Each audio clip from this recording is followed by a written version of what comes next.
Alright, whoever's tuned in, thanks for watching. It's about to begin.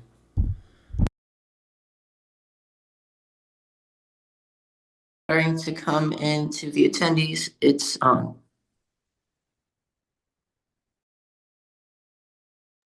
Molly, you have the floor.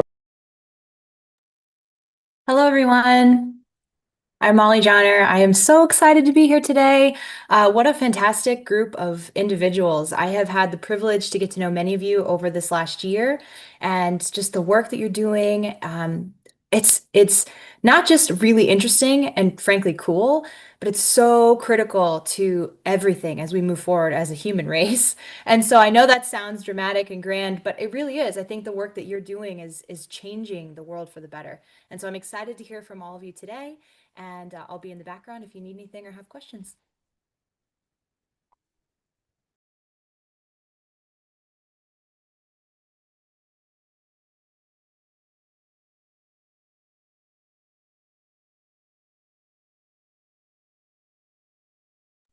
Next up is Adam Triolo from Regent. Welcome. Hey, good afternoon, everyone. Adam Triolo from Regent Craft. Hope you're well. Wanted to orient you over the next 20 minutes or so with Regent, who we are as a business, and how we're tracking toward first flight of our full-scale prototype. Regent builds all-electric wing and ground effect seagoing vessels called sea gliders.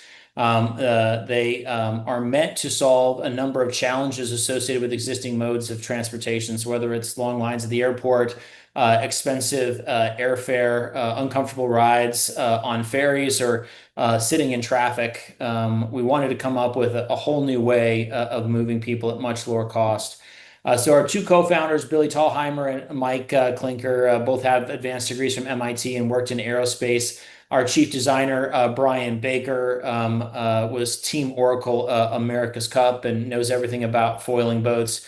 And they sought out to design this vessel that actually travels in ground effect. So what is ground effect? It's the compression of air beneath the wing surface when you're traveling at speed. So you can actually experience ground effect every time you take off or land in an airplane. So as the aircraft gets within a wingspan to the surface, it actually compresses the air, diminishes the wingtip vortices, and travels with a 10 to 15% reduction in drag. So 10 to 15% efficiency gain.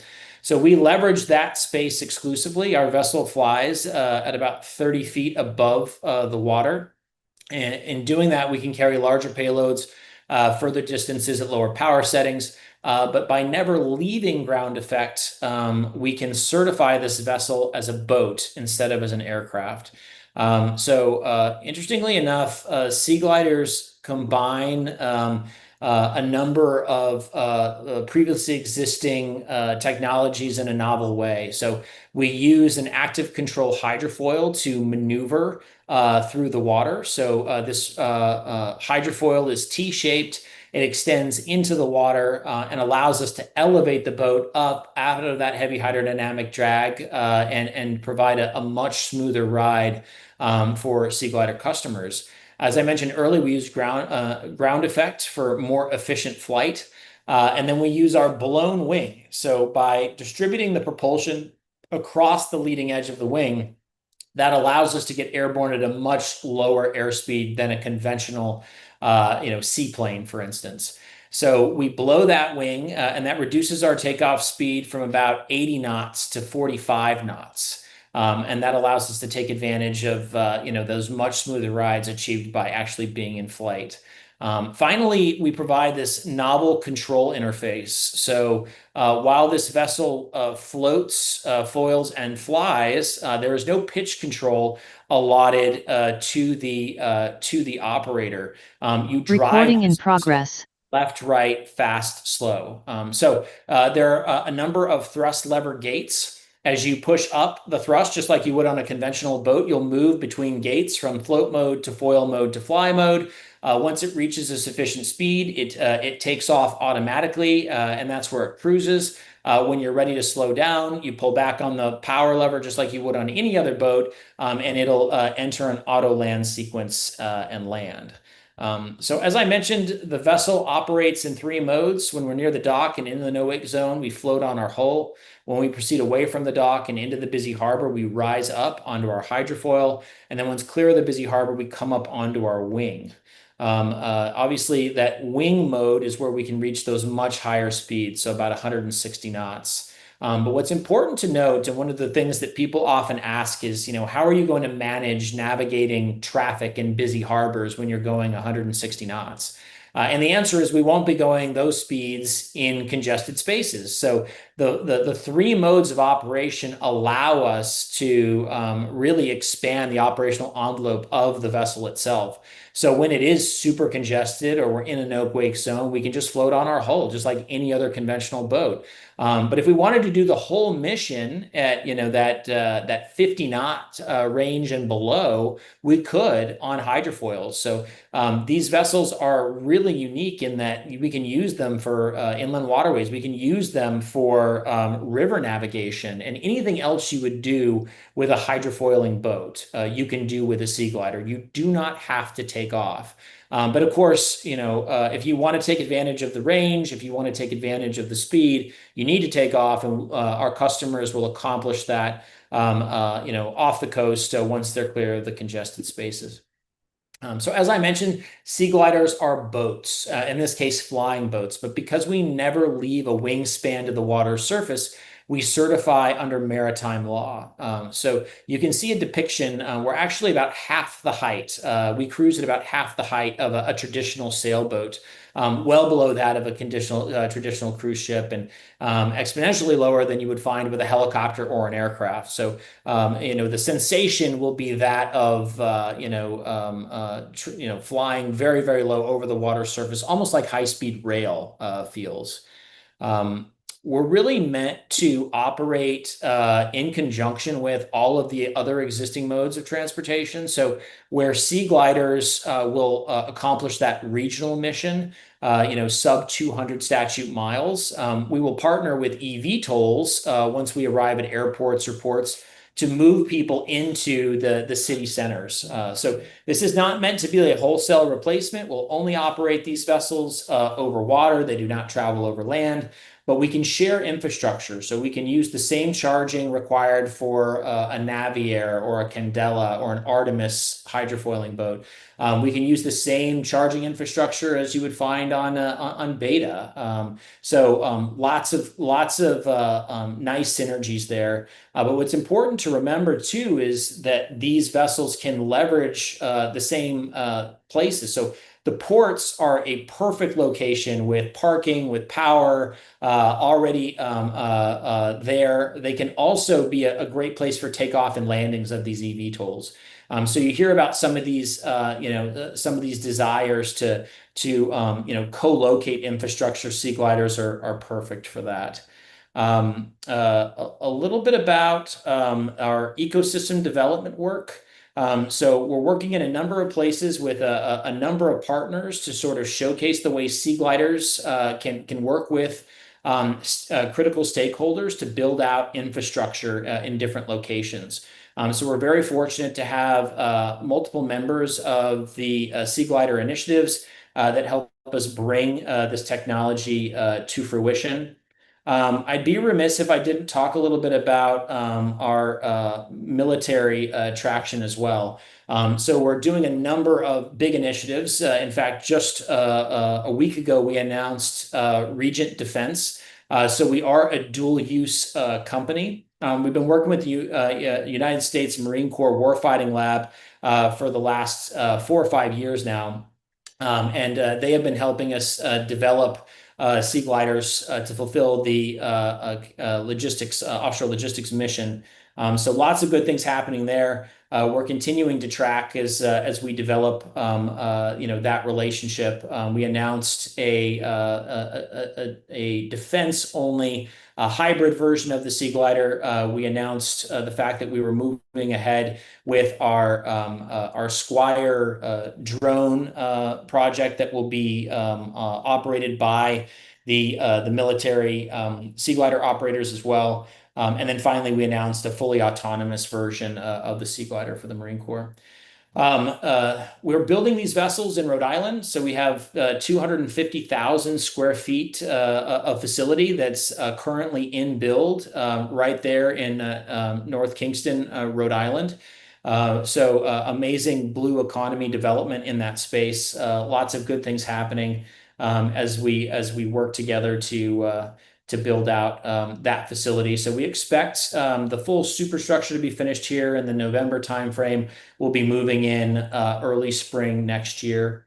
A little bit about Viceroy Sea Gliders specifically. This will be our first product to enter commercial service in 2027. Regent is an OEM. So we are just building these vessels the same way Airbus or Boeing build aircraft and sell them to airlines. We build and sell these vessels to various operators around the world. You can see the dimensions here: 65-foot wingspan, 55 feet long. With that much space, we can obviously carry a lot of batteries, but we can also provide a very, very voluminous interior. So this is our standard seated configuration, 6x6. 5 feet wide, 6 feet tall on the cabin. We've got a nicely sized cargo door that's standard on all the vessels. You can see the interiors here in terms of spaciousness and fit out. We offer 34 inches of seat pitch, a 19-inch aisle, and a window about the size of a car door at every single station.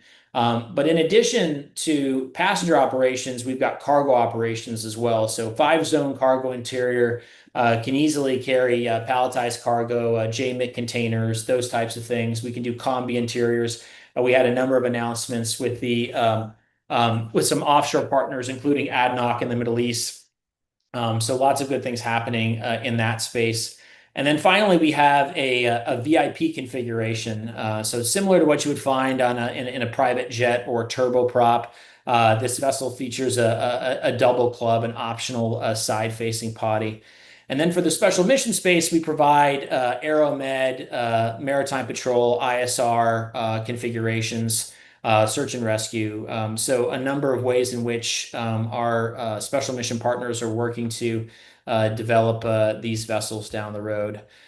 We announced and have taken orders on our Monarch size vessels. So something important to note about Sea Gliders is that they have this unique ability to really expand, right? So when we talk about derivative product, this is one of the only products in the advanced air mobility space that actually expands or I should say scales up to 50 to 100 passengers. So using Sea Glider technology that exists today, we can actually get to a regional jet sized product that does the sub 400-mile mission.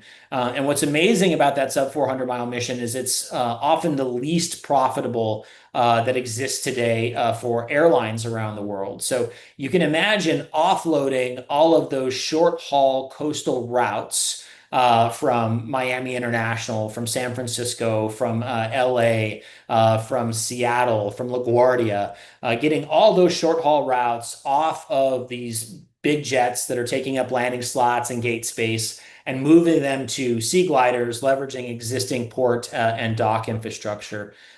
So lots of great opportunities there to really expand the product line and provide new kinds of service.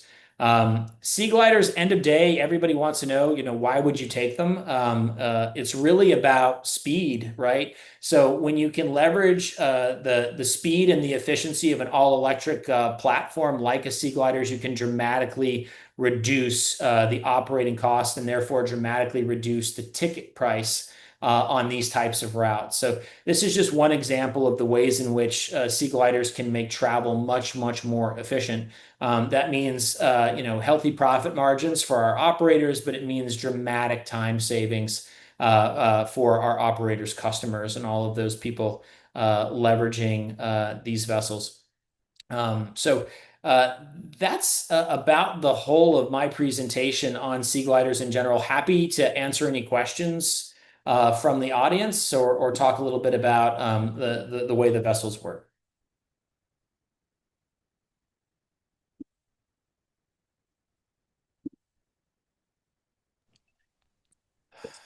All right, there are a few questions that are coming in. John Martin has a few questions. I think we'll get started with the first one. You mentioned the sea glider is per definition a boat. Does the sea glider need to be somewhat certified with aviation authorities or only maritime? So the vessel will certify only with maritime authorities. The Coast Guard and the classification societies have everything they need to certify wing and ground effect vessels. Many people don't know that WIGs have been defined under IMO for more than 30 years. And there have been, certification pathways for wing and ground effect under maritime law for 30 years. So everything will sit under the maritime authorities, U.S. Coast Guard in the United States, and we'll be using the classification societies internationally, excuse me, and we're starting with Lloyd's Register for the first WIG safety cert. Thank you. We have another question, this time from our moderator, and she's wondering, is there a max wind speed or wave height that would limit operation? Yeah, so the wave height limitation is defined by both period and height. So there's a graph there that we work off of. End of day, we can go up to 8 feet, depending on the conditions and the period of the wave. We're most restricted at takeoff, but the best way to think about this is we have about 5 times the wave tolerance as a conventional seaplane. Much more wave tolerance than you would find in the existing, modes that are out there. That wave tolerance is created because of our deep V hull, which sort of acts like an icebreaker and slices through the waves. Then our hydrofoil elevates the boat up out of the water, so that gives us, about 5 feet of wave tolerance when we're foiling. And then once we're airborne, of course, we've got seakeeping limitations that impact us. But with this technology and with the wave detection systems on board the vessel, we have this ability to find spaces where the wave heights meet the limitation, land in those spaces, and then transit via hydrofoil as well. So you've got lots of options there. Any other questions? I think we may have time for just one more, and then we'll go on to our next speaker. This is from Jay Allen, and he was wondering about those seaworthiness and the sea state limits. Do you have more information about that? Yeah, so we talked a little bit a second ago about the wave height limitations. So seaworthiness sounds a lot like airworthiness. So in this case, you would actually, again, because it's all under maritime law, you'd receive a U.S. Coast Guard certificate of inspection, or for that's U.S. domestic deliveries, or you would receive a wing and ground effect safety cert from the classification societies. That effectively deems the vessel seaworthy, and then we help our clients as they receive their flag approvals or U.S. Coast Guard local approvals to carry people for hire. So that's how that works. And I think we actually might have time for just one more quick one. And there is one that I see in the chat. So is it going to be dual pilot or single pilot? And what are some of the scenarios that might involve a single pilot versus the necessity for two? So they are not pilots because it's not an airplane. You only operate the vessel in 2 modes, left, right, and fast, slow. So there is 1 boat captain required for this vessel. So single operator by design, but there is the option for a right seater, if you will, and they'll be responsible for helping with docking and passengers and those kinds of things. But that right seater is optional. They are not required to actually run the vessel in any of the modes. There was a question there that came up a couple times about icing conditions. So the vessel is not ice protected. So it will need to operate above the freezing point. We have, some, design advantages as it relates at least to the leading edge of the wing. Those blown spaces are particularly, protected from ice accretion. That said, this is not approved for known icing conditions, nor would we sanction those operations. So that answers that question.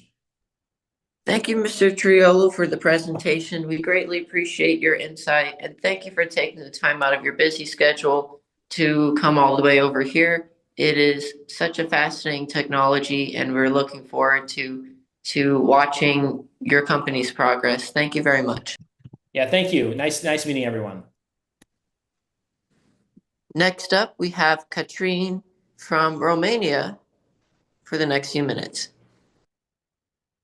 Hello, everybody. Just sharing my presentation.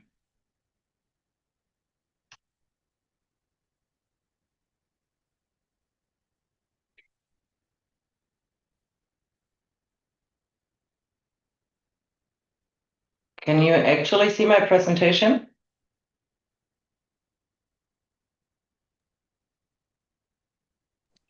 Yes. At this time, we can see your presentation. You've just shared your screen. We see it full screen. Perfect. Thank you. Perfect. Awesome. So yeah, hello everyone. My name is Katrin Meyerhofer. I represent Romania. And there is not so much what happened in the first half of the year, except that there is one major project like Row Hydro Hub, which is a 130 million hydrogen and new energy technology hub, which is strongly progressing. So they are developing hybrid and hydrogen powertrains for aviation and piloting hydrogen technologies for backup systems and storage and transport innovations.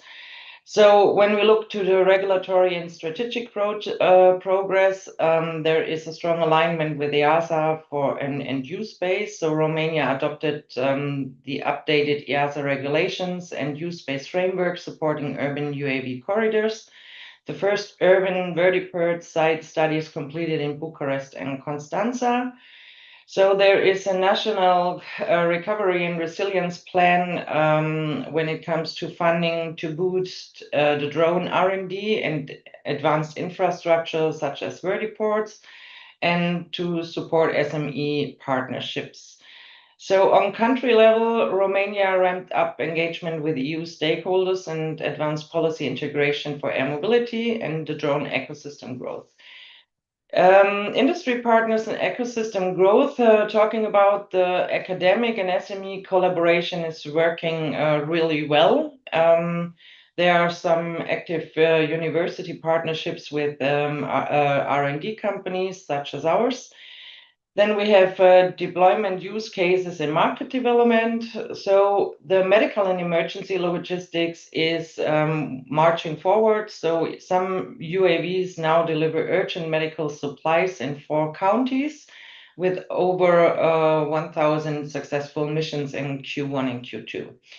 The public demonstration events, major March demo in Bucharest showcased practical drone applications to stakeholders and public. I think this was an important step for public acceptance as well. The attitude trend for the public sentiment is rising public awareness and moderate increase in acceptance, especially in regions benefiting from medical drone deliveries. We have a lot of mountain or not so good connected rural areas in Romania. So this is really important and it's good it's working. Concerns persist over noise, safety and privacy in dense urban areas. Authority responded with new outreach campaigns and regulatory adjustments. These milestones, I think, show Romanians accelerating progress slowly but constantly in advanced air mobility and UAV integration, driven by strategic investment, public-private partnerships, and continued regulatory modernization during the first half of 2025. As I said earlier, the public sentiment is due to early surveys shown that the public trust has risen moderately with a plus of 8% compared to December. Small numbers, but still it's a plus. So I think this is a good signal that we're walking towards the right direction. So there are 3 major public outreach campaigns like Safe Skies Romania, engaging communities on privacy, safety, and eco benefits, and live demonstration week in Bucharest was happening in March and attracted over 3,000 visitors. So there's not so much upcoming events this year in the second half. So we had BDSA, the Black Sea Defense and Aerospace, and some other events happening a little bit earlier. So one of the notable national event was an AAM UAS workshop, which was just happening 1.5 weeks ago in Cluj-Napoca. And in Q4, there are no major events except one symposium, which will take place in Timișoara. Industry networking, there is considering attending all national events in Cluj-Napoca or Timișoara. At most large-scale gatherings rotate among Romanian major cities. This is how it's done in Romania. For localized demo days, partner meetings, or emerging industry mixers in Bucharest, check with us, with me, and local aerospace associations for updates. So the conclusion is the outlook of AAM and UAS will continue to make significant strides. The challenges remain urban noise concerns, increasing pressure on city authorities to enforce flight path restrictions.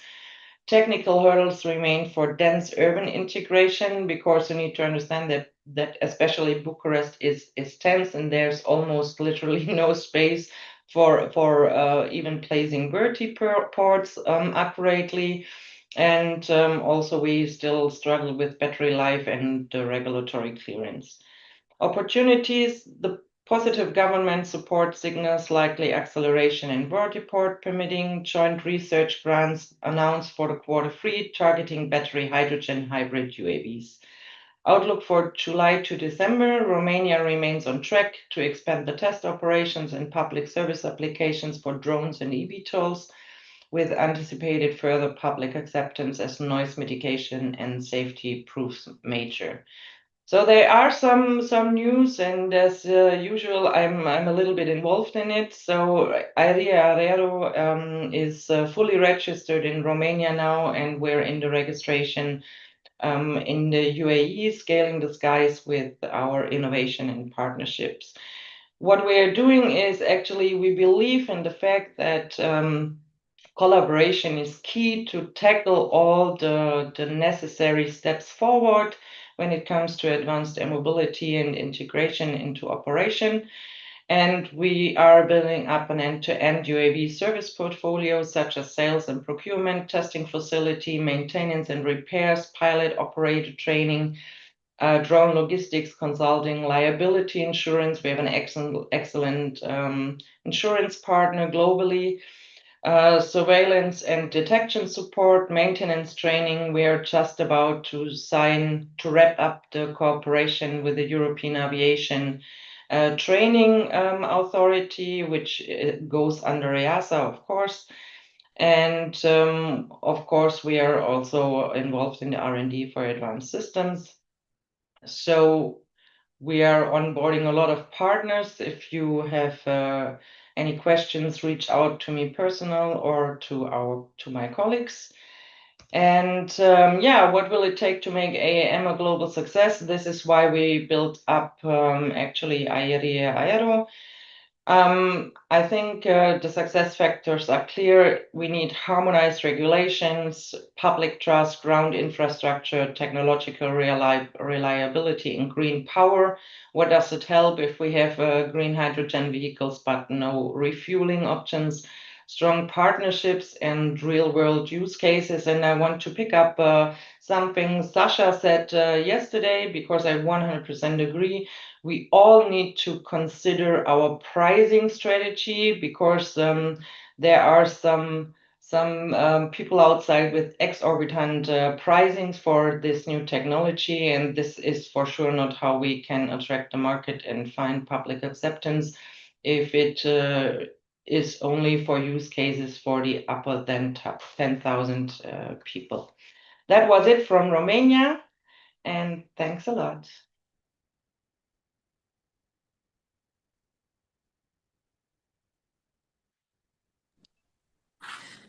Thank you very much for your presentation. It's very fascinating to hear. Next up is Gloria from Belgium. Gloria, you have the floor.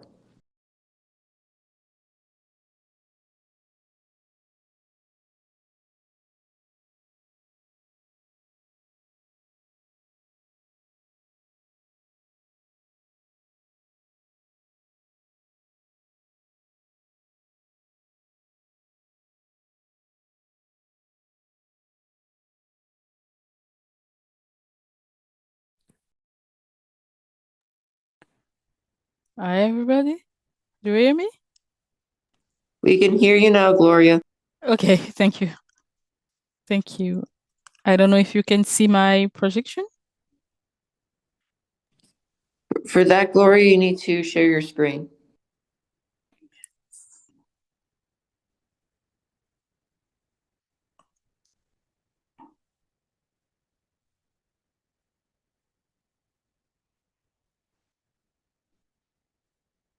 Don't know why it doesn't want to work.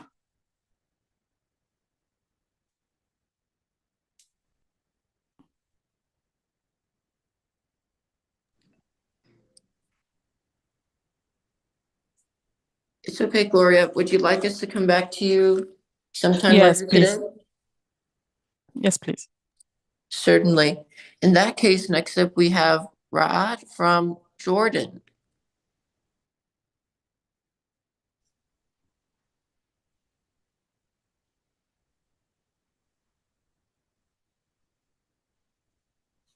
Yes, how are you?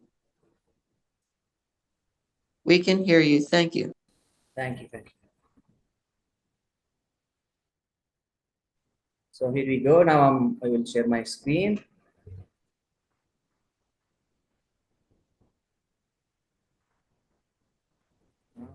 Can go back. Thank you very much for joining today. And my name is Raid, and I'm the liaison for Jordan. In a nutshell, just we will talk about our development here in the region in the Middle East.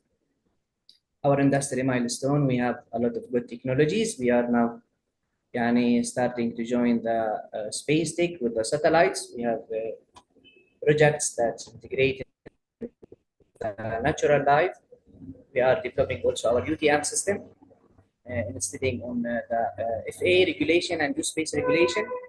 We started the delivery drones also as well. And then from March this year, we also set up the regulation for 101, 102, part 101, part 102 for car. We have also NASA Space Apps Challenge. This year will be happening in next October. And our initiative, we have the 100K Global Jordanian Remote Pilot Aircraft System Initiative, and we have also the Arabic Drone website, which is like something will collect all the Arab drones here in the region. Also about the training, we have Fast Aviation Training Center with Global Aviator Tech. In collaboration, we have new training for simulator training, for EVTOL, for drone also as well, and for fixed wing airplane. And also for Jordan, we are now starting to work about our flying taxi project in collaboration with Archer. And we are looking for the smart cities and the urban cities here in the country. Our public awareness, everything now is under development. All people is waiting 2026. And for collaborations, we are looking to collaborate with Archer, with FlyNow, and with Beta, and with Kirisalium in Spain. And we still have much to do for alpha generation, for youth, because youth is the key for this collaboration and for this future projects. Our coming events, actually not much events. We have the main event will be in December, and we are collecting the north and the south of Jordan. My personal project actually in the training, we have good training syllabus. Now we are trying to make this training syllabus is approved by ATO, Approved Training Organization, to make it globally. and we are now giving the training for EASA A1, A2, and 3 for drone, and we are giving some also training for FAA. We are focusing in the UOC, Unmanned Operator Certificates, as well the CARC, the Civil Aviation Regulatory Commissions here in Jordan, is trying to give certificates for all companies here in Jordan to start. We have good collaboration with the GCC countries, especially with UAE and Saudi Arabia. The region now is not much stable. Actually, we have war, we have a lot of good things, crazy things actually. We hope everything will be stable next days. And thank you very much.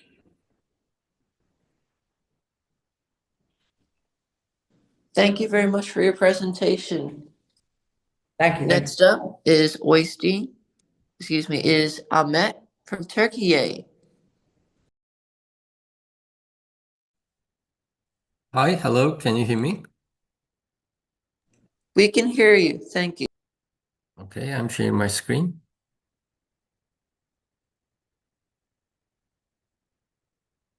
Okay, I think you are seeing my screen. Yes, we see your presentation. Okay, perfect. It's good to be here for this forum, and thank you for having me. I will present the Turkey as a legend. So I will describe what's going on this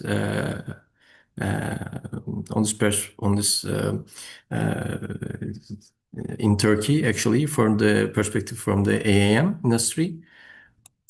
For the beginning, actually, I will try to describe why AM matters for the Turkey. And 34 million metropolitan commuter loses 240 hours per year on the traffic. Even the 2% shift to air taxis, it will reclaim lots of productivity, lots of hours as a productivity. And we are seeing and accepting, and we know this will be so beneficial. And the Turkey is aiming to go there actually with the investment and the other actions. And the governments, with this perspective, governments to 2053 net zero plan calls for a 30% cut in urban transport CO2. So battery electric EVTOLs and the other EVTOLs for the carrying passengers solutions will be encouraging, and also government is supporting kind of things, and we know the emissions will be reduced per passenger about 80%. And this is for the supply chain upside. Composites, batteries, flight control software domains, and lots of hardware, and also for the air vehicles domains, where Turkish firms already exporting to $2 billion per year is also already running and already in business with the Turkish firms. So Turkey is rapidly emerging as a significant player in the global AM landscape, marked by critical regulatory steps, technological breakthroughs, and the strategic investments. From the policy and regulatory momentum, civil aviation law updated now and expressly covers that the autonomous vertical aircrafts and the Directorate General of the Civil Aviation is fast-track rulemaking powers and implementing guidelines circulated to the industries from the February. And from the UTM readiness is increasing. Right now, Turkey is scored 5 on 10, 5 on 3. And right now, activity public freight implementation is running as well. And the Directorate's Civil Aviation, General of the Civil Aviation, and the Turkish Aerospace Industries companies and the Aselsan company has created a working group for the BVLOS corridors. And right now, 35 million euros national R&D call is opened. from the April 2025 for the AEM traffic management demonstrators. And the TÜBİTAK is a government organization, is hosted Caesar 3 2025 calls funding channel for the use space and the ETM demos, ETM integration, for the data generation and lots of new progress for the AAM. For the vertiport developments underway, including the Turkey's Bilişim Vadisi vertiport, which is a technological area in Istanbul, integrating charging operation and the maintenance activities for the vertiports. It's started yet, but it will be more developed in the years. For the progresses, technology and the innovation side, Aircar company is successfully completed its first manned test flight. And this is a significant milestone as it marched on Turkey. And this is one of only 5 countries global to achieve a manned two-seater EVTOL. Also, Turkish aerospace industry company released a new UAV family for the different operations for the nation and to be used in Turkey for the different applications. And also, Baykar company acquires 140-year-old Italian aviation company Piaggio Aerospace, and they are building a new era for the Piaggio, and we are also following that very closely.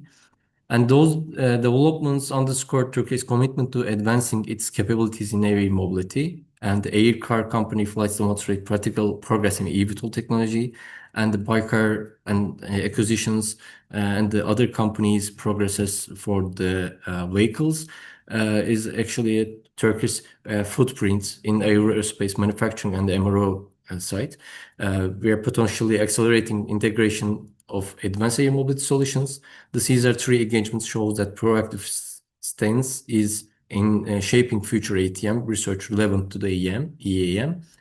So most of the private sector companies focusing the developments of the UAV and the system in defense, agriculture, medical, natural disaster fields, and the using of those vehicles on those fields.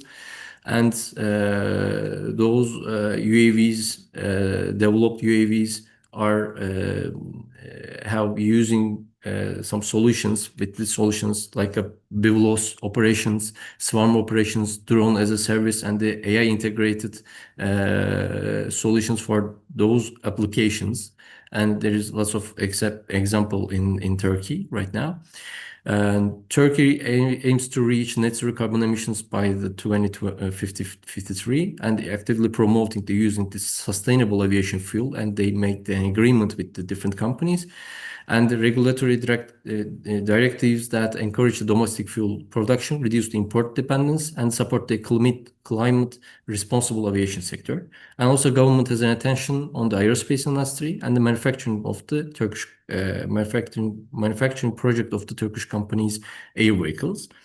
Also, Saha Istanbul Defense Aviation and the space cluster is also following the private sector, aerospace sector abilities and supporting the AEM activities in Turkey. From the public sentiments, as a positive displays, Technofest Festival for the technology is encouraging from the government and the private sector as well. Aerospace and technology-based public events has very great involvement on Turkey. And right now, 1.6 million competitors has participated in 2024. And also, Drone Racing League has been started, expand the public sentiments. And lots of experience is already reflected, not also from the private sector, and also from the people from the cities and the civilian users of the drones. From the negative displays, low investment and the poor culture is still ongoing for the EM and the drones. and also not on the big cities, but with the little cities in Turkey, there's a poor acceptance, poor culture for the drones. It's still ongoing. And from the battery and the ground handling risk bulletins from the civil aviation directories remain prominent, and continued enforcement indicates ongoing compliance gaps among hobbyists. From the upcoming events, we already made a IDEF 2025. It's for the international device industry in Turkey. And for the AAM perspective, UAS and the avionics supply chain and all of the air vehicles and the ground vehicles manufacturers show their abilities and air vehicles, and governments also is supporting this. And also we have a FAA Turkey Drone Race World Cup, and also we have a academic based sessions from the Middle East Technical University, and also we have Technofest 2025 festival, and also we will have a air show in next year, and also we will have a takeoff Istanbul startup investor meeting event in this year.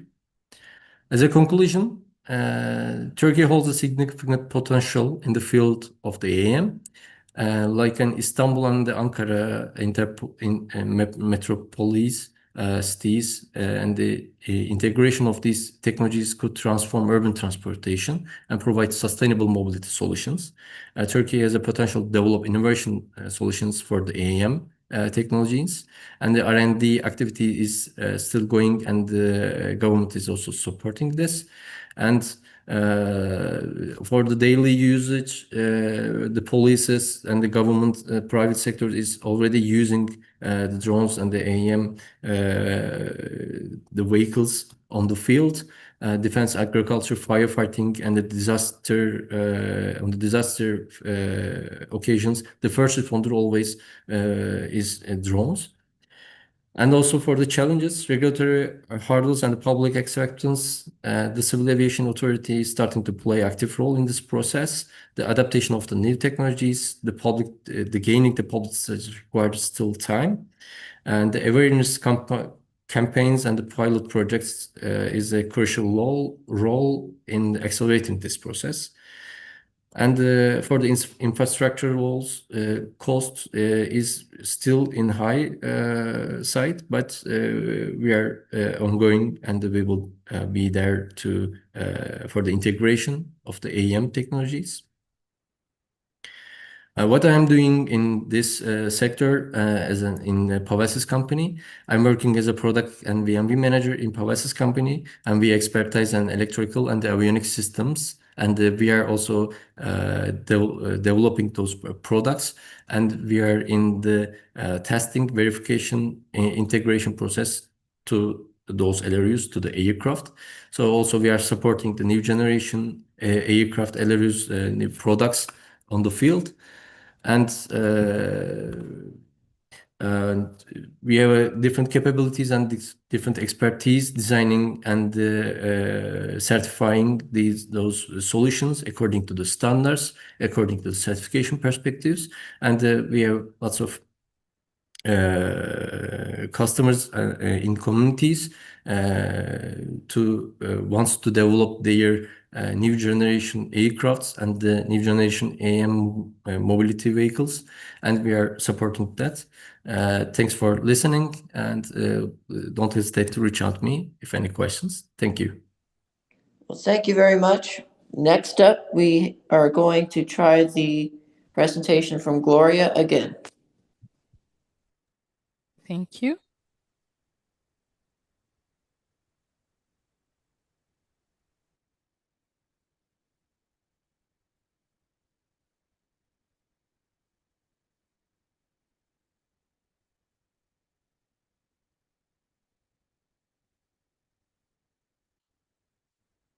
Hi everyone, I'm Gloria from Belgium.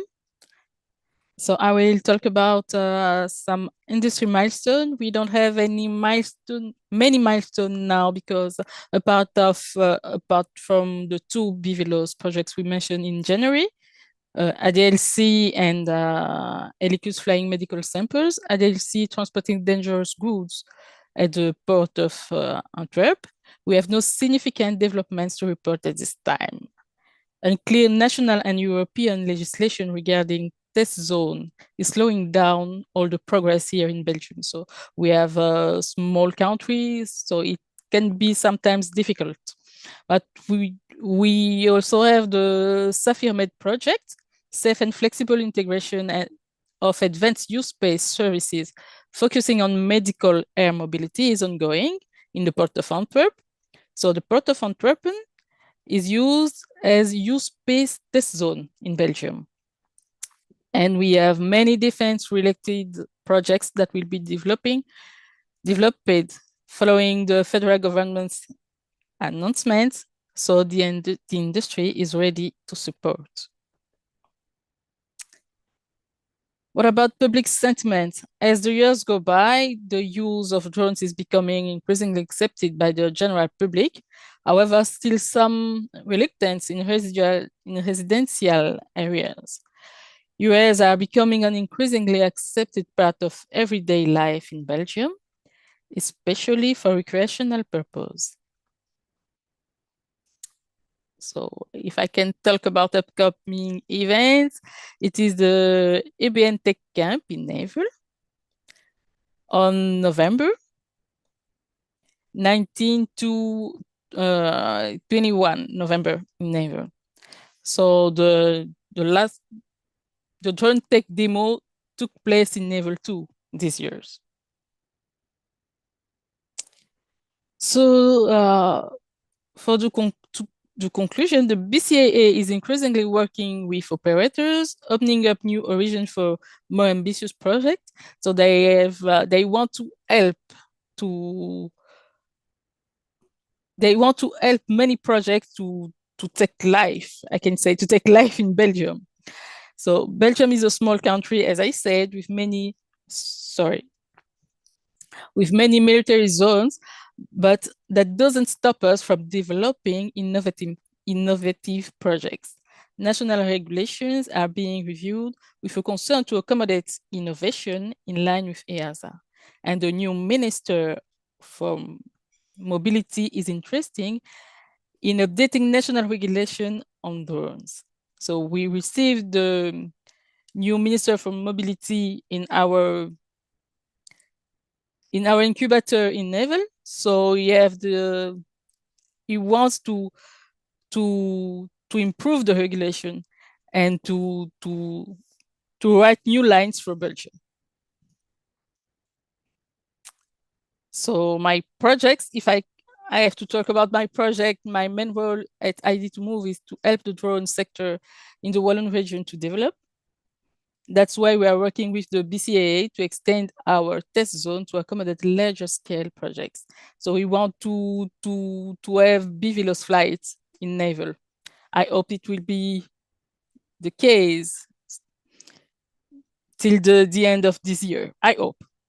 Our incubator is attached to the UAS unit at the Université Libre of Brussels. I also work as an international business consultant, especially for French-speaking Africa countries. Thank you, everyone. Thank you very much for your presentation. Next up was going to be Mr. Ives for a special presentation, but it does not appear that he is here. And thank you, Gloria. Next up then is Jason from EVTOL Insights, a special media insight presentation.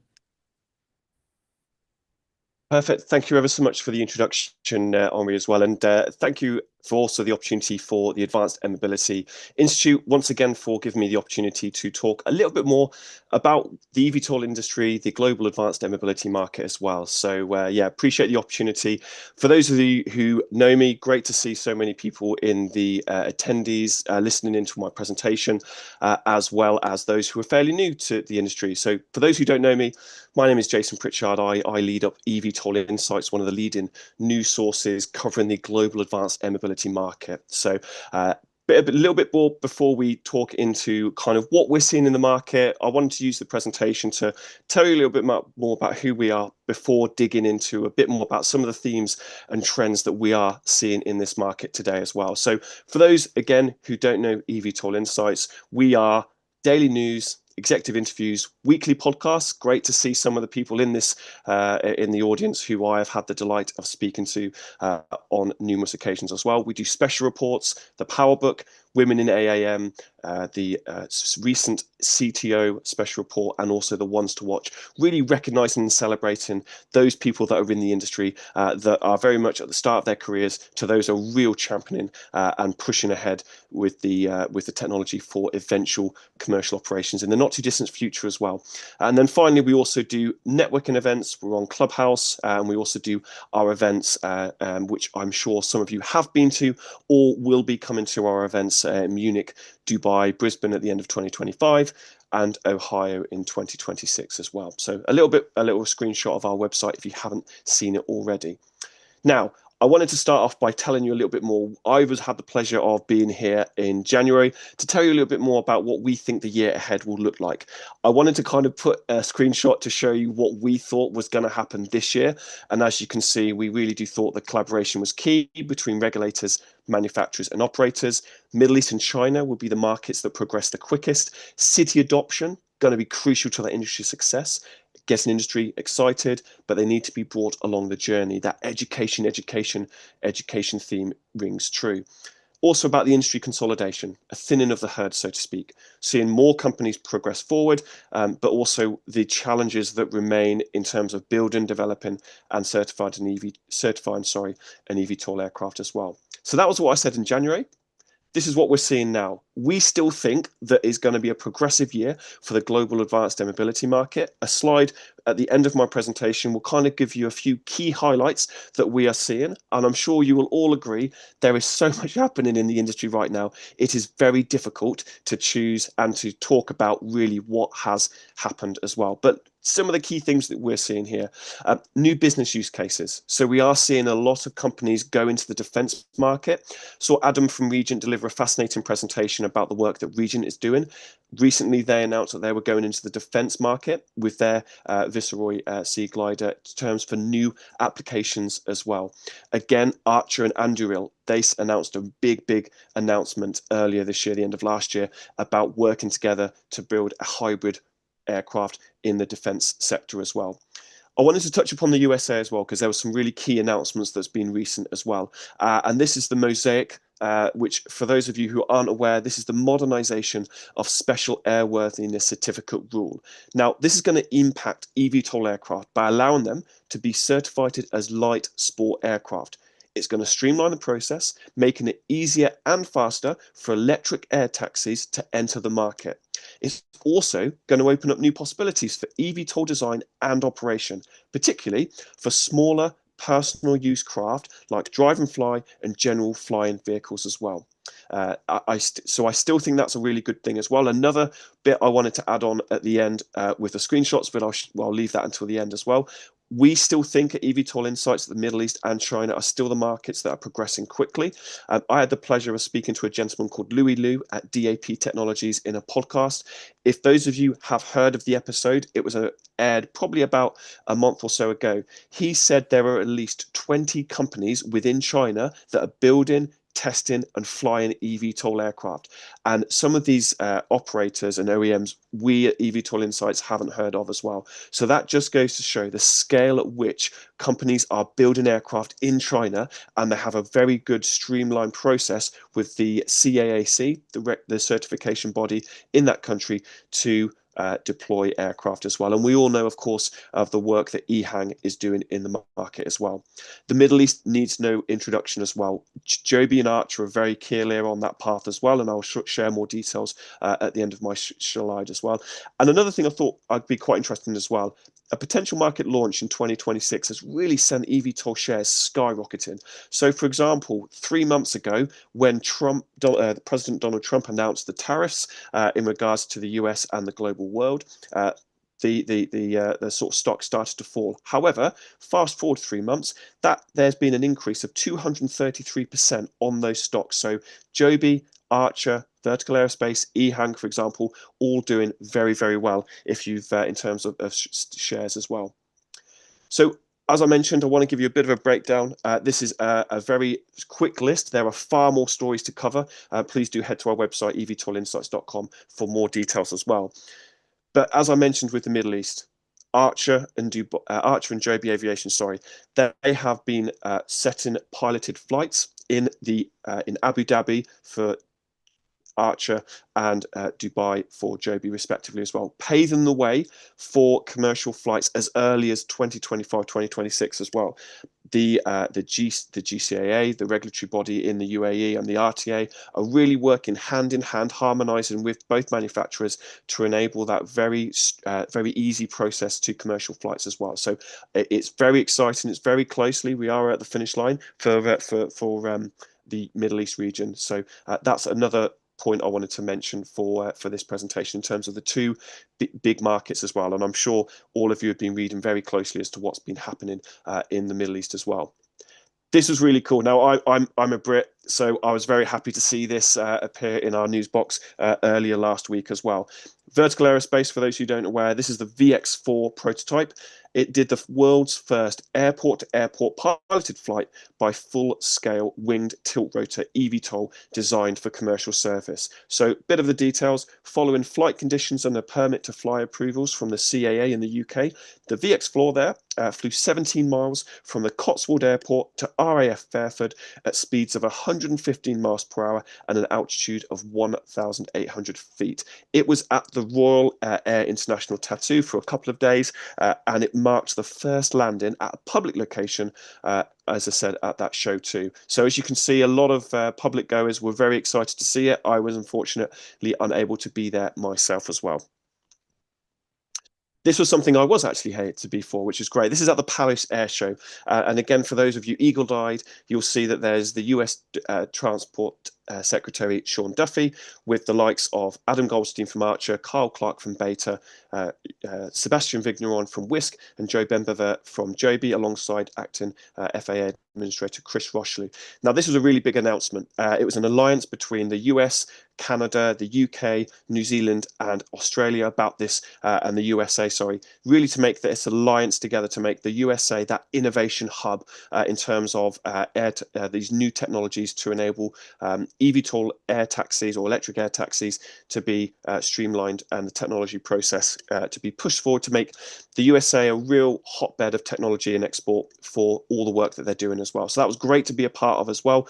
Again, more details are on our website for the full story as well. And then just a final thing as well is this is Beta Technologies' Alia aircraft. Hartzell propeller, they received FAA Part 35 type certification for the first propeller designed specifically for advanced air mobility. It's the first to earn FAA type certification specifically for integration with electric propulsion systems. And a little bit of a theme here as well. Forgive me if I am blocking the picture as well, but the picture, if you can see it very clearly, is Beta flying at the Paris Air Show in June earlier this year. This was a great thing to witness, and especially if you were there in person, you witnessed how quiet it was in comparison to all the other jets and helicopters that were there as well. So that was brilliant. Hopefully, the next Paris Air Show, Farnborough next year, Dubai, etc. These air shows will be a great platform to showcase electric aviation and advanced air mobility as a whole as well. And that was a really quick, short fire round of kind of what we're seeing in the market as well, in terms of some of the stories that we've been covering as well.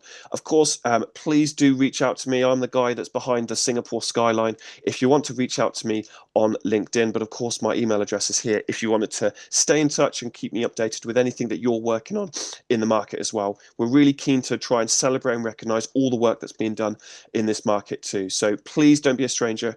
Reach out to me as well. And I hope this presentation has been of use to you. Thank you for your attention and for listening in. And I wish the AAM Advanced Air Mobility Institute team all the very best for the rest of this event. And thank you ever so much for letting me be a part of it. Thank you very much for your presentation. It's always interesting to hear what you have to say monthly on your clubhouse meetings. Thank you. At this time, we'll be taking a 10-minute break. It is currently 17:05 GMT. We'll take a 10-minute break. From here, we will come back at 17:15. Oh, excuse me. We will be coming back at 15 minutes past the hour at 16:15 GMT. And our next presenter will be Gloria Bouillon, who has a special presentation about our upcoming Pulitzer Electric Air Race. Thank you.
Welcome back, everyone.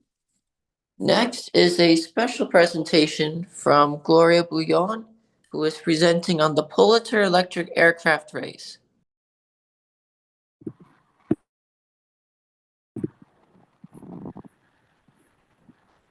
Hi, good morning. I'm Gloria Bouillon, the Community Integration Director with the Advanced Air Mobility Institute.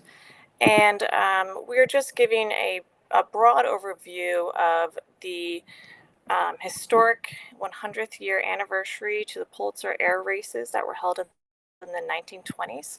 However, this, of course, is the electric air race event that we're looking at. So we have the Advanced Air Mobility Institute, along with NAA and the National Advanced Air Center of Excellence, NAMC, in Springfield, Ohio, at Springfield Beckley Airport, will be conducting the first ever electric air race event for a 60 nautical mile race.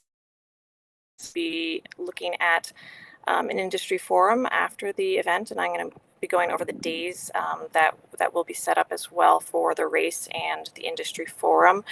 I'm also going to put some some information in the chat so you can follow along, as well as gather information on sponsorship, where to purchase tickets, as well as the Pulitzer Prize information as well.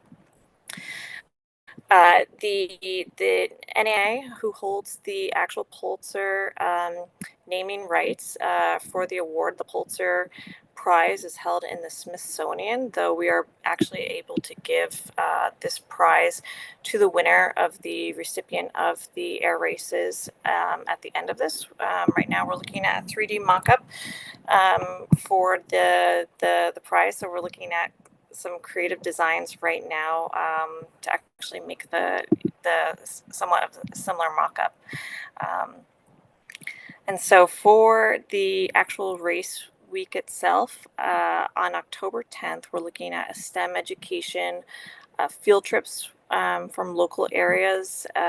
This air race is really not just historic for what we're looking at for the aviation industry, but we're also looking at it from community perspective. So we anticipate a high level of excitement from the local communities that includes stakeholders such as local businesses, chambers of commerce, and anyone that really would partake in this event at Springfield, Ohio. Starting October 10th, we have the education day, the STEM day. October 11th, we will be holding the AAM Expo, Experience Flights. That includes the course practice and a university job fair. So in addition to the industry forum, to the race event, of course, we also want to show kind of innovation and design with the race participants. So this again can really showcase what we're going to be looking at in the future from some of the industry partners that will be coming to the air race itself. October 10th will be the races for the trophies, and I'll just pull up just a briefing on the race schedule.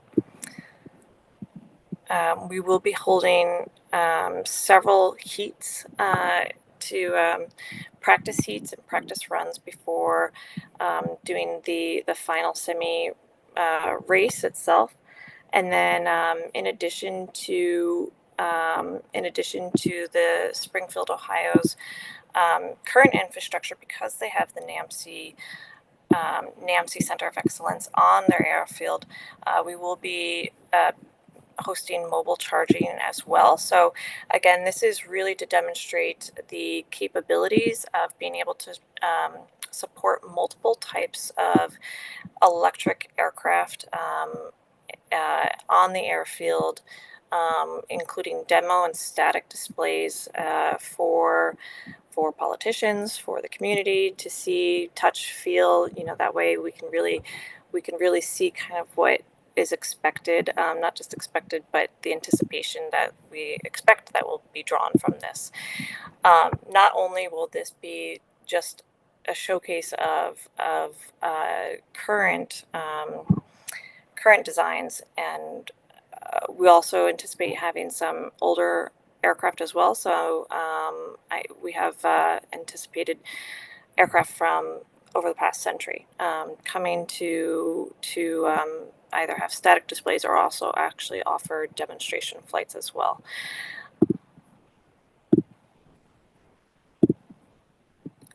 And I will be putting more information in the chat. The electric aircraft. This is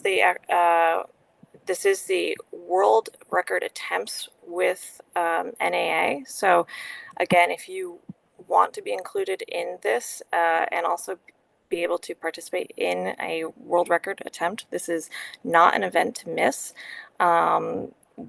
October 13th, we will be holding a town hall style forum for driving public acceptance. Of course, that's really what we're going to be seeing, particularly here in Springfield, as we are inviting the neighboring cities, towns, municipalities, local politicians, as well as some of our politicians, I would say, from every area that we can try to gain acceptance and be able to participate in this.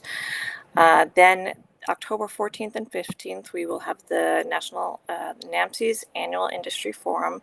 Again, in partnership with them, we'll have the presentations and then training websites and workshops. So we are going to be calling for speakers for the final lineup. I will again add the information into the chat below so that you do not miss this event and start purchasing your tickets, because we'll be, I should say, we'll be announcing where you can purchase your tickets soon. So stay aware of, I guess that, and we'll make sure we'll put it in the press releases as well. And that concludes my presentation on this, though again, we're so excited for this in partnership with NAMC as well as the Springfield, Ohio Airport. Again, we're looking at this as this is the start of one of the what we're looking at as an annual event across the country and hopefully around the world. Thank you. Thank you very much for your presentation. It's something many in the advanced air mobility community, I'm confident, are looking forward to. Next is a presentation from Poland, Małgorzata Wojitas. Hello, can you hear me? We can hear you, ma'am. Okay, thank you. I will show my.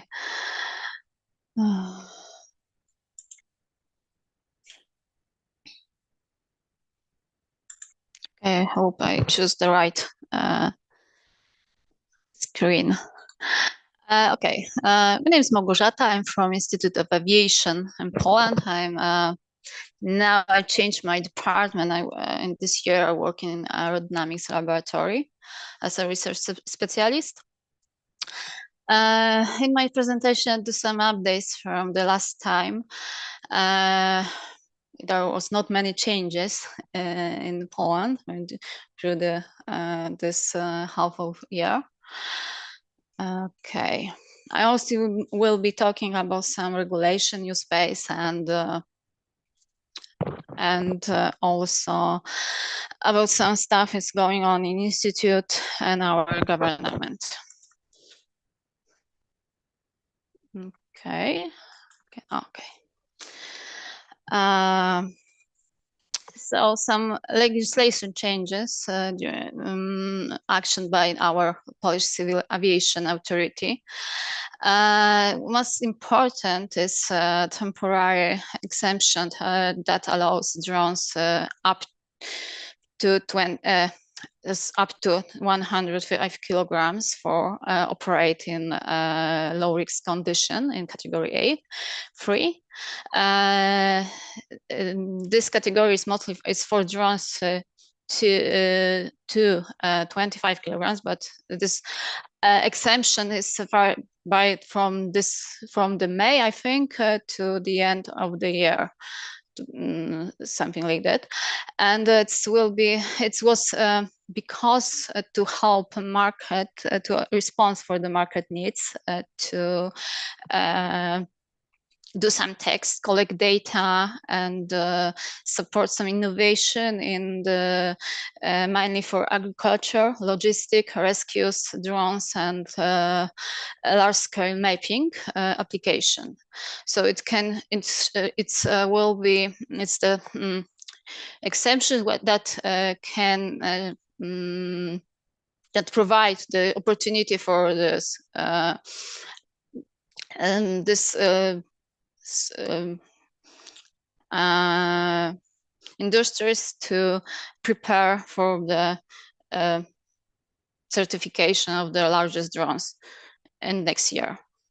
Next, some simplification for the drones in specific categories, and now we also are replacing our national rules for drones operation in the UA standards scenario STS. Okay. Next, I was talking about this last time also. It's our Polish air navigation service agency just finished their application for drone operators. Mostly are drone tower, drone maps, and they add now some GNSS disruption alerts or some they integrate the system with the mission creator, where the flights with no visual can be approval within a few hours, not like was 3 or more days. What is important here that Polish Navigation Service Agency is working to transformation for the airspace traffic control, and to work with drone traffic control, and in full scale, with the managed general aviation traffic control.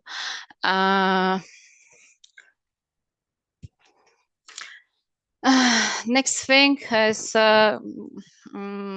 it's defense in Poland, because it's in few years now, because of the situation in our border, our government is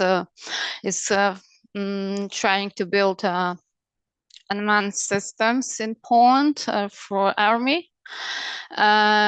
What is important in this half of year, they establish a new unmanned system inspectorate for coordinate all drone operation in Poland, for military drone operation in Poland.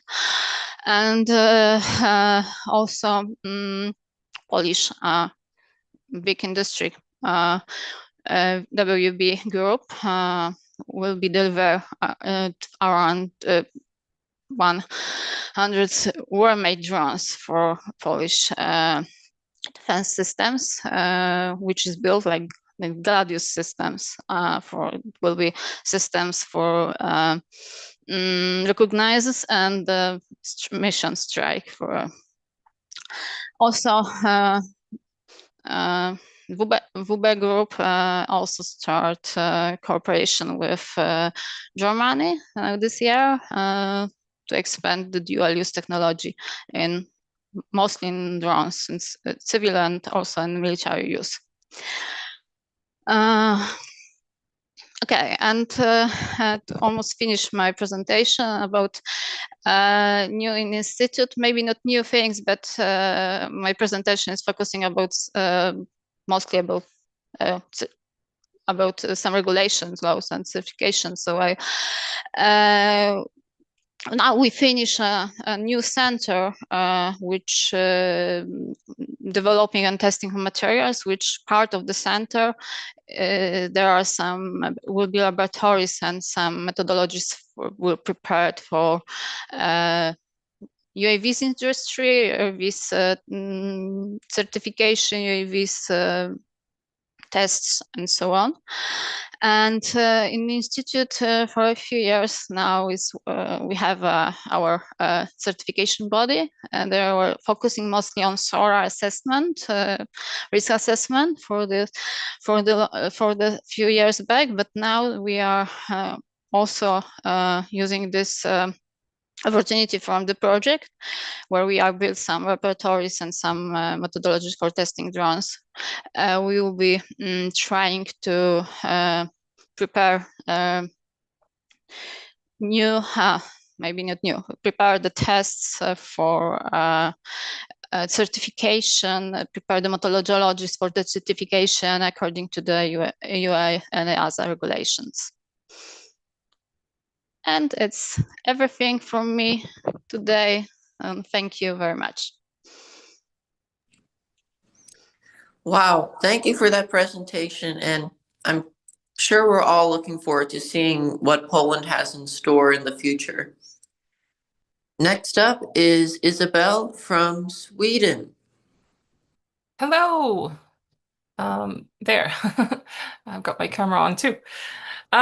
Yes, let me go ahead and share my screen.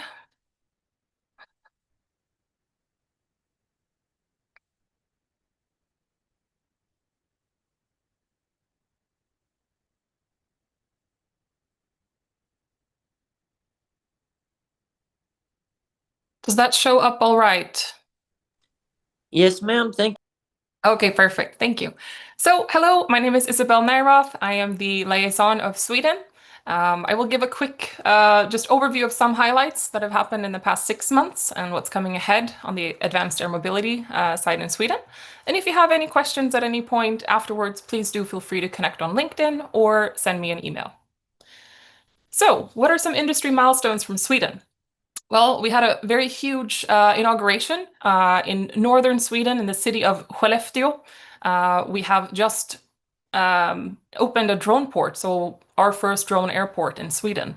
And the purpose of this is to kind of get a test facility where we can open up for the possibility of delivery and different kind of solutions connected to AAM systems, and to have them be tested in a true environment of where they are ideally going to operate as a standard. So now we have a testing location for that.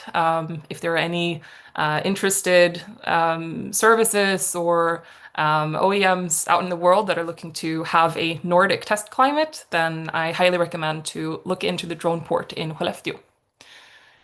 As of January, Foodora and Aviant, a Norwegian drone OEM, they have a project going on in Stockholm where they are delivering food through drone services. It's through a kind of more rural area of Stockholm, in the archipelago area, but anyone in that area can go and through an app order a drone delivery of burgers or whatever is being offered within a certain weight limit for those deliveries. And this trial is ongoing until the end of the year. So if you don't have a chance to try it yet, then please do make your way over to Stockholm and give it a go. Recently announced, we have a partnership or a memorandum of understanding that was just signed with the Nordic delivery firm Jetpack. They're gone together with Grasshopper Air Mobility, who are from Spain, and they're looking into ways of doing trials of parcel delivery. So that's currently in the works. I don't know yet time frame or if such a time frame is set, but it's a very exciting update that we are looking forward to see. Heart Aerospace, Swedish manufacturer of electric aviation airplanes, they are moving their headquarters from Sweden to Los Angeles. It's a strategic move because that's where their investors and customers primarily are. Sadly, we would love to keep them in Sweden, but we will still see trial projects through Heart Aerospace happening in Sweden as already planned. I've mentioned this before, but we have this City AM project ongoing in Stockholm. And this fall, the Drones as a Service is launching. So a drone in a box system will be used in Stockholm starting in October. Again, if you're in Stockholm, please come by and check it out. But aside from that, we have tons of nationwide university research programs going on, looking into several air mobility systems, services, pieces of the ecosystem connected to seeing how can this infrastructure, what do we need to actually make this a scalable reality. And on the more commercial side, we have seen an increase in drones being used via different police surveillance operations and just kind of increasing safety in major events and so on. This is now becoming the norm within police and that kind of usage, which is great. It's bringing a positive light. Public sentiments in general, people are very positive to seeing drones. There's a concern for noise pollution. When people hear, oh, drones are coming to the city, it's a little bit scary. The police have a concern for people just going and buying drones and not really taking the time to read about the regulations. This is an ongoing issue, but I think it's not unique to Sweden. But in general, people are very positive to seeing drones, especially being used for good purposes. We do have an upcoming event, September 4th, Swedish Air Mobility Day. I even believe that our Irish liaison, Julie Garland, is going to be there as well. I will be there too, so please make your way over to Stockholm on that day and talk drones with us. And yeah, to conclude, I think that in Sweden is more or less on track. Things move slow, but they move smooth. And we still have issues, you know, trying to find processes. We have a lack of kind of bureaucratic processes slowing down the ability to get permits and so on. But we have people that are really genuinely interested in trying to make it work. So good things take time, and we're taking the time to hopefully lay out a good path forward. It is obvious, though, that we have seen that the positive sentiment towards drone is definitely more towards essential kind of usage of drones. And that's to be expected. And I really do hope to see more actors come to the Swedish market and prove the technology. In my own endeavors, one piece of the ecosystem is education, and I strongly see a need to increase public awareness in drones. So in my work, I'm looking a lot to educate not only drone operators in flying in specific category, but also educating organizations, understanding why is this good, what are the downsides, how can we solve these issues together. And I'm sure that this is also something not unique to Sweden, but I think that the key to really scaling is to have people understanding what good can come of integrating new solutions. That's all for me. Thank you very much. Please do get in touch if you have any questions about AAM in Sweden.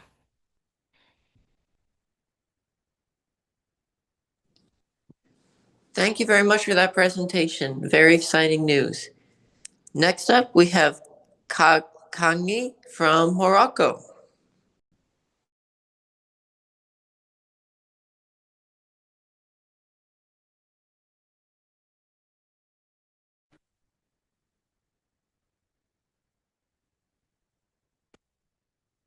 Hello, everyone. Can you hear me? We can hear you, sir. Okay, thank you.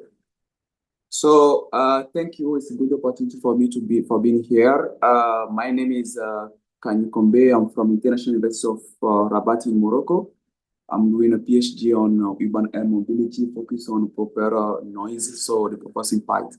And I'm here today to talk about what is happening in Morocco regarding advanced air mobility. So, the Moroccan government is like any governments over the world are really excited about this opportunity and the air mobility. They are working hard in order to improve the overall air mobility in Morocco. So far, I'm gonna just talk about the recent action that we have done so far. Recently, they were like during the Marrakesh Air Show, there were memorandum of understanding signed between the Morocco government and Amraya, the Brazilian company, to improve the regional air mobility across the whole Morocco, because you have to know that Morocco is a pretty relatively big country, so you can fly from one city to another one. Literally, they take 7 hours. So with the flight, you can take 1 hour or 1 hour 15 minutes. So they invest on those kind of mobility as well. Recently, there was a new agreement signed by the government as well to invest up to 38 billion Moroccan dirham to improve the airport infrastructure as well. So regarding drone, we have to know that, I mean, like in any country in the world, there are regulations that govern the drone, but specifically for Morocco, I mean, the personal use of the drone are not allowed, but for film or commercial agricultural purpose, they were like still allowed for people to use their drone as well, but you need to have a special authorization or permit from the agency as well. So far, the action that the government are doing so far, regarding the drone, the urban advanced air mobility, are working hard to improve, especially aeronautical ecosystem of Morocco as well, integrating also the AI into the transport system as well. And there are some pilot projects they are doing right now to improve like a sustainable aviation and there's smart mobility. They invest a lot of money also on education as well as the sustainable opportunity as well.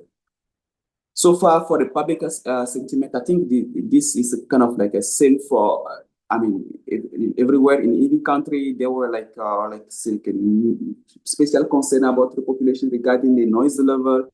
And also, because first of all, if they hear about urban air mobility, they think about, okay, if you talk about the traffic, you have to improve the traffic congestion. They think, okay, this is a very new subject. Especially rapidly, the concern raise up where they think about like, oh, well, what about the visual density? What about like increasing the community noise? What about the cost, the security? Because there are a lot of kind of like not allowed to fly, those kind of things. Is it possible for a person to have a single air vehicle, especially for now that the drone are not allowed for private use? So especially that the flying car are not gonna be allowed.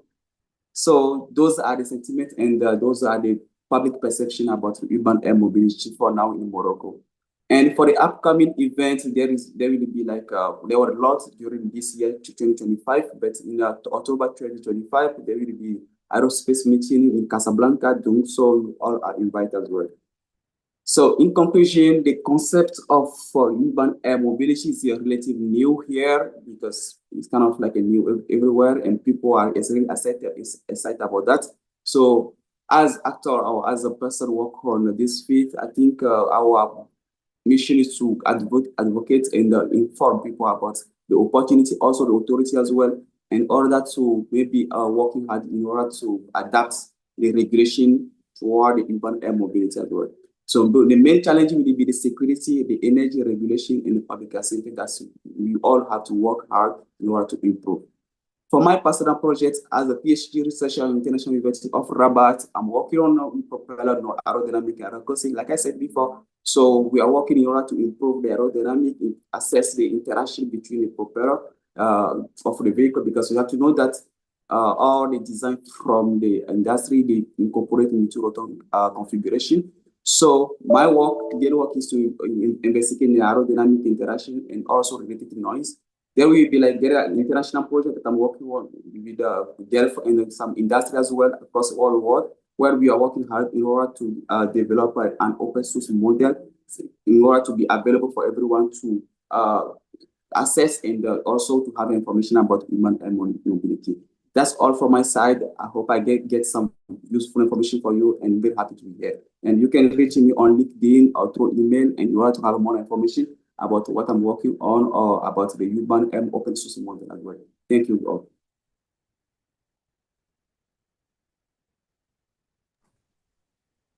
Thank you very much for the presentation. Next is Mr. Phillips from Nigeria.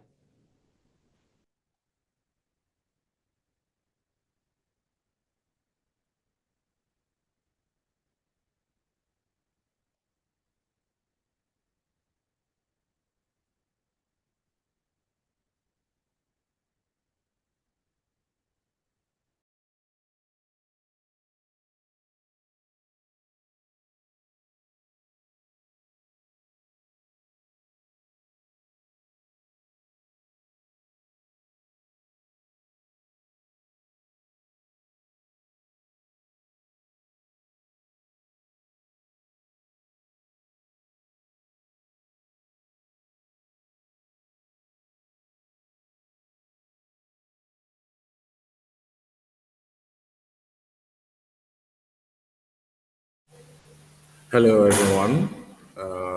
Thank you very much for the opportunity to share what has been happening here in Nigeria.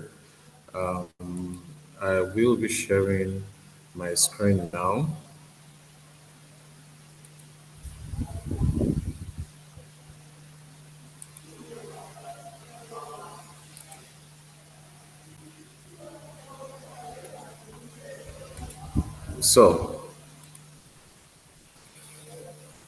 So, my name is Roger Phillips. I am the CEO at Titan Air Mobility, the country liaison to Nigeria for the Advanced Air Mobility Institute. First and foremost, just getting straight into it because we have a little bit of content to cover. There has been a few engagements for training in drones and advanced air mobility here. The first is the training for drones, which was done by the Nigerian Content Development and Monitoring Board. The goal was to ensure that the participants of the training that they know how drones work, as in terms of the electronics, the insides of the drones, and also being able to have preliminary knowledge of the drones and be able to pilot the drones on a very basic level before they can now move on to advanced training subsequently. And, and after the training, all the participants were given 150 grams of drone, which is the only type of drone that is currently allowed to be flown without a license in Nigeria. And also, we worked with the Nigerian Airspace Management Authority to do advanced air mobility training. And the goal of the training is that we've seen in a lot of jurisdictions where only the top officials or the engineers know what the agencies are doing in terms of advanced air mobility. But the Nigerian Airspace Management Agency, they are taking a different route. They want every single individual within their agency to know exactly what advanced air mobility is, what it's about, the benefits, and how it affects the economy. That way, it's easier to make policies and it's easier to make regulations faster if everyone has some level, some basic knowledge of what advanced air mobility is. And then we have ACO receiving the first training license from the Nigerian Civil Aviation Authority. So apparently this is the first training organization, or rather, let me put it this way, that the first licensed training organization. That means once you finish a training with ACO, you're automatically issued a license that you are now a drone pilot, and they are offering um, from basic to beyond visual line of sight. And ideally, before these kind of individuals or trainees would get this kind of licenses in Nigeria before, there were no opportunities to get this kind of licenses. So they would have to travel abroad and do this training abroad for BV loss flights and different other kind of specializations in the drone industry. But now, since it can be offered locally, we will be seeing a lot more drone certified drone pilots by our own local authorities, and then the industry is going to um, grow at a faster pace. We saw the recent graduation of the Nigerian Air Force pilots, specifically for drones, different kinds of drones. So they are trained to know and understand different kinds of drones and also be able to fly them, from the most advanced ones, which are the Chinese CH-4, to the most basic quadcopter and the kamikaze drones.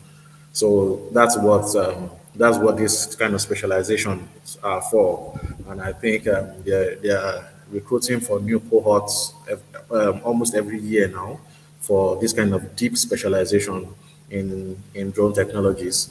And we've also seen the defense space administration, also going into drones by also adopting drone technologies from different OEMs from around the world. There have been some attempts to do a complete vertically integrated build. However, what has been more successful are the hybridization of technology from different parts of the world. Also, earlier this year, there was a drone conference called Drone Tech X 2025. I attended the conference, and there were lots of opportunities to talk to the regulators and the different participants. We had different parastatals of government in the room, and there were lots of conversations that were had and being implemented in terms of how drone regulations are going to be going forward. And also, there has been two remarkable companies in Nigeria, Terra Industries and Bridge UAS Partners. Terra Industries, they have a 15,000 square foot facility, and they're aspiring to build 10,000 drones annually for different use. And Bridge UAS Partners, they are partnered with the Nigerian military and also a Chinese OEM to unveil new models and adapted models for use with the military. Now on Zipline, Zipline launched in Kaduna in 2022, and they've seen a lot of adoption, especially in the rural areas that are not readily accessible. But now they've expanded into Bayelsa and Cross River states. These are states in Nigeria, and they are planning to expand to 5 other states. And you can see in the images on the far right, you can see the commissioner for science and technology for Lagos State, which is the economic or commercial capital of Nigeria. Also for EVTOL consultations, for me and some other professionals within our networks, we've seen a lot of consultation and conversations around EVTOLs, especially from different players like Archer, Joby, different players coming or inquiring about the landscape or landscape in Nigeria. And then we've seen the air scooter, which recently was trying to cross the English Channel and took a swing. We've seen some consultations from some folks within my immediate network. We've also seen Air EVTOL. We've seen consultations from Air EVTOL, especially regarding purchase of Air EVTOLs and how that could work within Nigeria. And I think with the release of Mosaic in the US, Nigeria is going to follow suit in terms of how this kind of aircraft is going to be regulated and certified for local operations. We've also seen interest from FBO and MRO players like Bristol and Seven Star Global Hangars. And these companies are looking to how they can integrate advanced air mobility aircrafts, especially the EVTOLs, within their operations. There are also some players that were not mentioned here because of NDA, but then we've seen a lot of consultation for the deployment of advanced air mobility aircraft in Nigeria. So the general sentiment is that Nigeria is open for business and Nigeria is a pay-to-play country, as long as the safety and security within the operation has been guaranteed. There is no regulatory limitations in Nigeria. Ready players are invited to bring their aircraft for some sandbox operational testing. This is a first-hand conversation and experience with some of the regulatory bodies where on behalf of some of the players, I and some other industry folks approached the regulators that, hey, there's this aircraft, we want we want to run this type of operation. And the next thing was that, is the aircraft in country? Can we set up some kind of test in the next few weeks? So, and that has been consistent over the last few months, that really we do not have regulatory limitations in terms of deployment, but as we all know, a lot of the EVTOL OEMs are just not ready yet. And most of them do not, I think all of them do not even have a craft in continent that is on the African continent.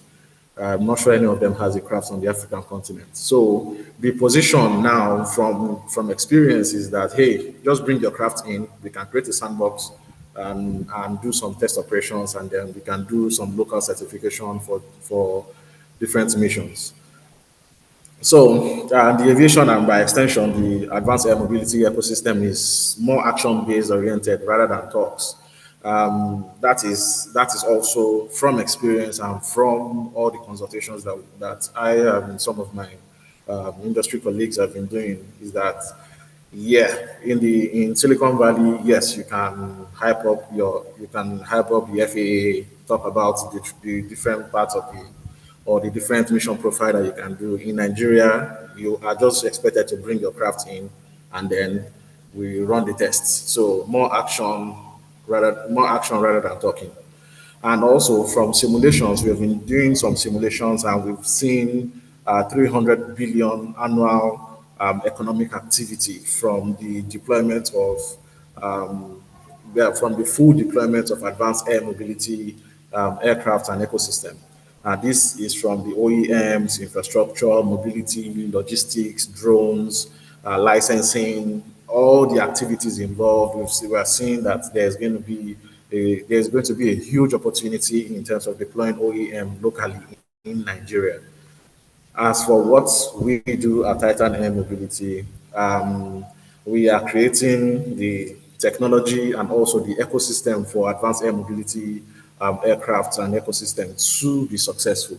So I know the image that you are seeing right now is a two-seater, which is one of the technologies that we are building. However, we are more cargo first. We are more cargo first in terms of deployment and how we think the technology can work locally. We are more cargo first, and then before passenger. Thank you very much. You can find me on LinkedIn, Dorojae Phillips, and you can also follow the company Titan Air Mobility on all social media platforms. Thank you. Very interesting presentation. It's interesting to see all the actions this country is taking. Next up is a very special presentation from a senior advisor within the Institute, from Yves Mourier.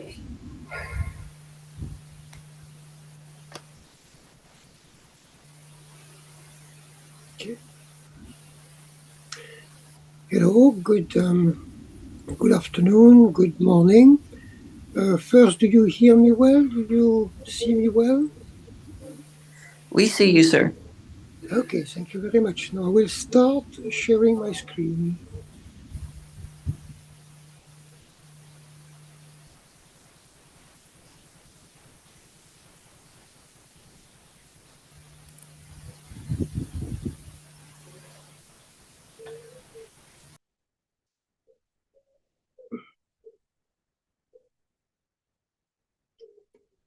Okay, do you see my screen? Yes, sir, we see your screen. Okay, thank you very much. So my name is Yves Mourier. I am retired from the European Aviation Safety Agency and the French Civil Aviation Authorities. And I've a bit underlined the word retired because I will not be, of course, speaking on their behalf. What all I'm saying is on my own name, I would say. So I plan to do is a bit of an overview of the US and innovative air mobility regulation in Europe, and also to continue with certain consideration that I would like to put about regulation, certification, and also the need to attract and retain people. As you may be aware, and EU has developed a system, has developed a certain set of definitions, which are presented here on that screen. So the broader box is innovative aerial services, and that covers aerial operation, that is to say UAS or drones, and innovative air mobility, which probably in many other places is called advanced air mobility. Innovative air mobility, in turn, has boxes in there: urban air mobility, regional air mobility, and international. So I thought it might be helpful to just start by those set of definition to set the scene. Also, something I wanted to a little bit discuss briefly was how the general framework for aviation safety is organized in the EU. So for that, we have what is called the basic regulation, which is what fundamental regulation which creates the framework for aviation safety in Europe. It defined the roles of the European Commission, the EASA, and the member states.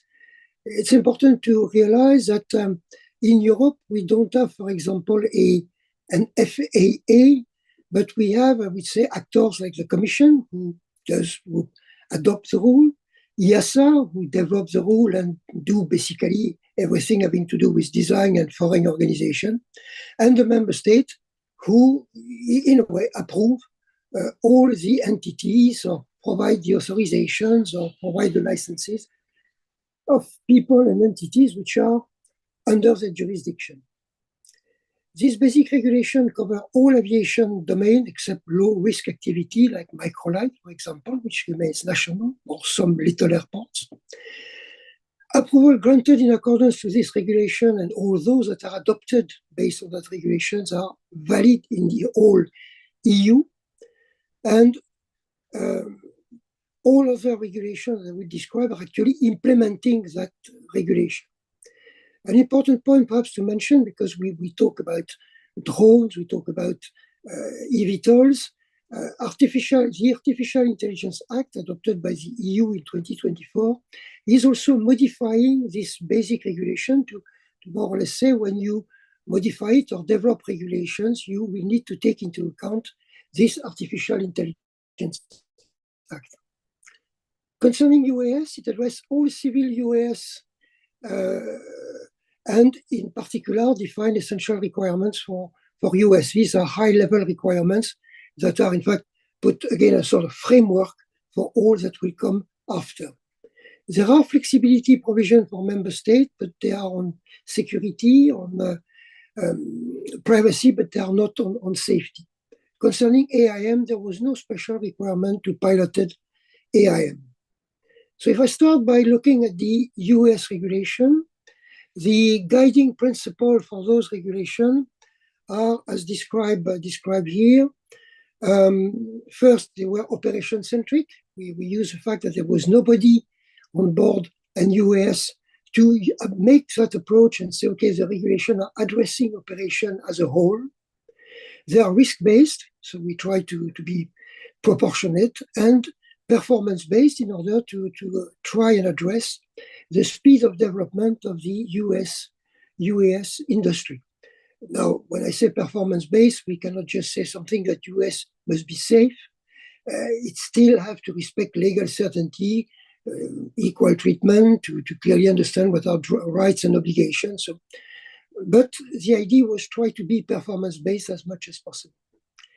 In order to facilitate public acceptance, such regulation needs to cover not only safety, but also security, environment, and privacy. So what do we have? We have created a regulation for technical requirement for UAS, also for third country operators. That means operators from other countries than Europe. They were put together with a technical requirement for US to save having to create another regulation. But the technical requirement for US is that what creates the US classes for the open category, which are using a regulation framework, which is in fact what is called the product harmonization regulation used for, you could say, consumer goods. So the idea was to try and use that, and that has led to the creation of classes for the open category and also for the standard scenario that are in the specific category. US operation create the three categories: open, specific, and certified. So open, there are limitations, like below 25 kilos, but there is no need for a declaration, no need for an authorization. You start flying, if you respect, of course, the conditions.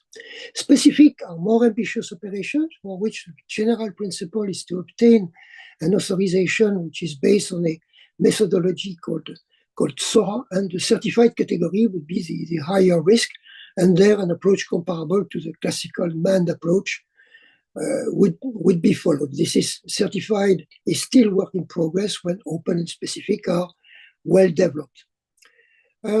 These technical and operational regulations have been complemented in 2024 by how to be able to certify a drone, so how to modify the Part 21, and also how to create, I would say, the continuing airworthiness requirements for certified US operated in the specific category. So now coming to the U-Space regulation. So U-Space is also what we call what is also called unmanned air traffic management. These regulations deals how to create a U-Space airspace, what are the necessary steps, what are the risk assessment to be done, and the coordination with the local authorities. It identified 4 mandatory services, which are remote identification service, geo-awareness service, flight authorization service, and flight information service. And there are 2 optional services, weather service, and another one which would check how it says the operator comply with the requirement of the U-Space, which is called the compliance services. Service provider which provides service in the U-Space airspace are certified. This creation of U-Space has necessitated to modify certain regulation, like the general one about the provision of service for ATM ANS. It's about extending, I would say, the concept of dynamic airspace reconfiguration to the U-Space. Dynamic airspace reconfiguration is what is being used when a manned aircraft, the controlled airspace, need to go through the U-Space airspace. And Regulation 2021-666, which has modified the rules of the air to introduce e-conspicuity, which is an equipment that should be put on board a manned aircraft when it is going through a U-Space airspace in an uncontrolled airspace, so that it is visible to the service provider, who in turn can inform the operators. Another regulation affecting US is information security, in particular the service providers for U-Space. They need to develop a management system for their IT system to avoid being hacked. So that's our regulation, but as they stand, my personal take is that when it's comprehensive regulation, they're applicable in 31 countries. We have, in addition to the 27 EU, 4 other countries, Switzerland, Norway, Iceland, and Liechtenstein, that have agreed to follow the EU regulation. However, it must be said that these regulations are quite complex. It can have been a byproduct of trying to be comprehensive and cover many cases. And the experience has shown clearly a need for simplification to allow further development of the US activity. And EASA and the European Association of Stakeholders are working to prepare a notice of proposed rulemaking for the end of 2025 or beginning 2026. Time frame is not perhaps 100% precise. So they still need further work on the certified category, but what is probably the big priority is, of course, this simplification, and certified category may wait a little bit. Now coming to the EU regulation for innovative air mobility, so what is called also advanced air mobility everywhere. For aircraft certification, Part 21 is fully applicable.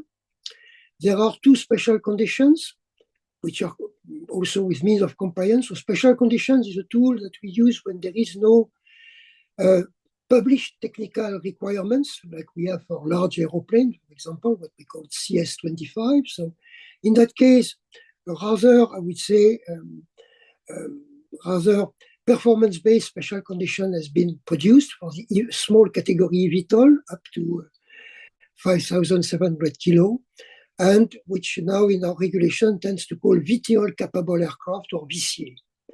There is also a special condition for electric or hybrid propulsion systems, which is a complement to that one. When it comes to operation licensing and rule of the air, regulation 11.11.11, so 4 times 1, has been adopted in 2024, which creates a type rating for the VCAs in the flight crew licensing regulation, a part AIM in the operation regulation, so a specific part how to handle innovative air mobility, so what you classically find in operation regulation, like fuel reserves, etc. And also to modify the rules of the air, to introduce new definitions like VCAs, and to also clarify how you deal with fuel and energy because of the use of electric propulsion.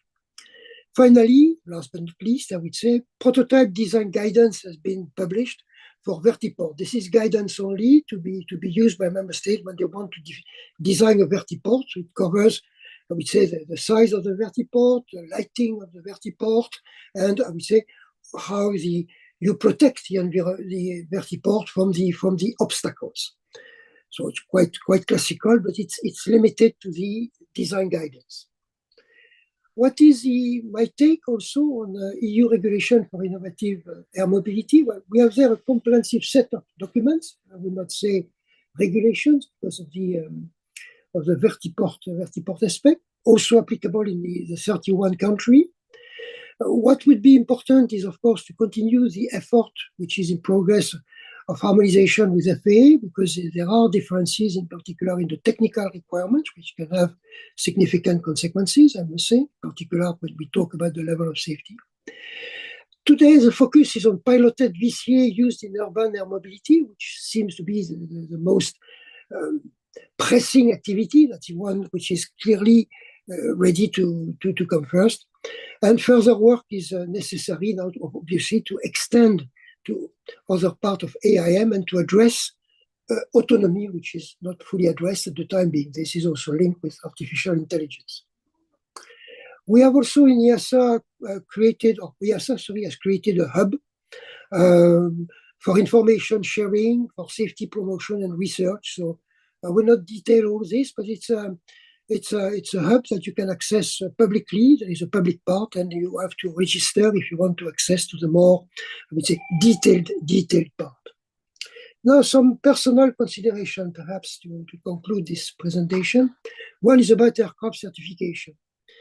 We have heard a lot about it. It's the elephant in the room. I have even read that it was the tunnel of death. So what I wanted to say is that, okay, it's necessary for higher risk operations. Not all aircraft are certified. We have a Part 21 light in Europe. The FAA mosaic rule has been introduced. In such case, there could be operational limitation. Yes, basically, aircraft certification is how we address, I would say, the safety of aircraft. We consider that for VTOL, which are operated over a city, this creates certainly high risk, which deserve a certification. Now, certainly it's resource intensive because you have to demonstrate, I would say, the technical requirements, not only tick boxes, but demonstrate. It's also time consuming because there will be back and forth with the authority. So obviously, this needs to be taken into account in your business model or when you prepare your activity, when you prepare to design an eVTOL, you need to take that into account. But certification is not only a nightmare. It has also big advantages, which are to increase the public confidence. Because when the public knows that an authority, a capable authority, has been looking at the design and looking into details of the design, at the technical aspects of the design, that increases public confidence. And it also improves the aircraft. Because in the authorities, we have technical experts. Those technical experts seeing various different projects. You can see things that work or do not work. Generally have quite a lot of experience, and they can actually help the designer to comply with the requirement, and in other words, to improve the aircraft. Some personal consideration continued. While aviation has been regulated since the beginning, the Wright brothers flew in 1903, and the first French regulations were dated 1911. Now, how to try to cope with the increased pace of new technologies? This is a bit something we need to look at. What can we do? Performance-based regulation, as I mentioned before. Increased reliance on standards, which is a complement of that performance-based regulation. The advantage of performance regulation being that you say what needs to be done and not how to do it. And then you can use standards which are developed by standardization organizations. You can also develop partnership contract with industry, so to try to discuss ahead of the certification, how could be a new concept, how could they be approached. You can do research. You can also put test centers in place and a regulatory sandbox. And obviously, very important, you need to harmonize with other authorities, and you need to cooperate with the industry, be open, be transparent with the stakeholders. If you do that, you perhaps have a reasonable chance to cope the development of technologies. And the last one I wanted to mention is about human capital. We speak a lot about regulation, certification, financing, insurance. These are identified issues. There is a need to augment the effort, I think, how to attract and retain people. It seems that aviation is less attractive than it was before, and certainly it's important to get the right people.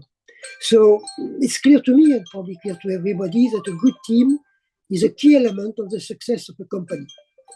So thank you for your attention. Thank you for the AIM Institute for having me today. Questions and comments are welcome. You have my email here, and the last slide is actually a set of useful links. Thank you very much. Thank you very much for the presentation. It's very interesting to look at the regulatory framework. Next up is a 10-minute break. It is currently 17:18 GMT time.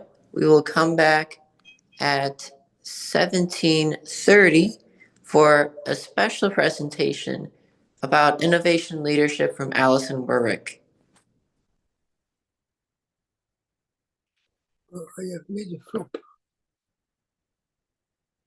Yep.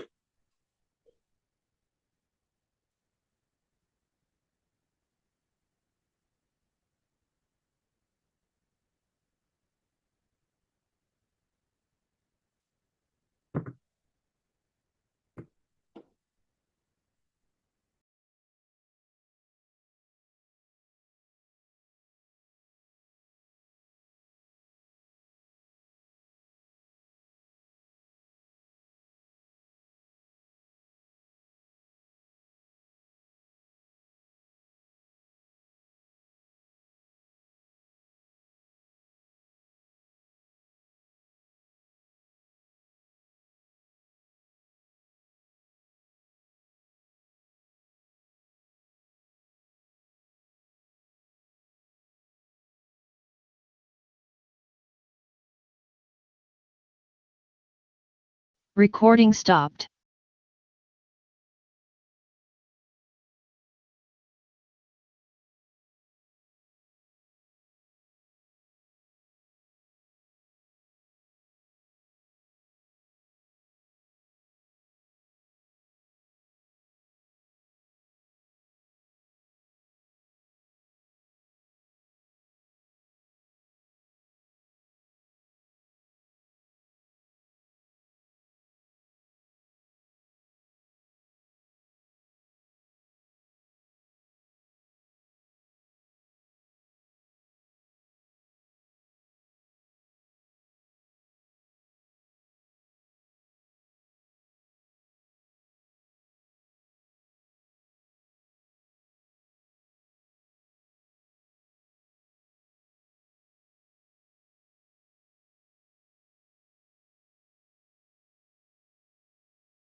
Recording in progress.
Welcome back to the Global AAM Forum.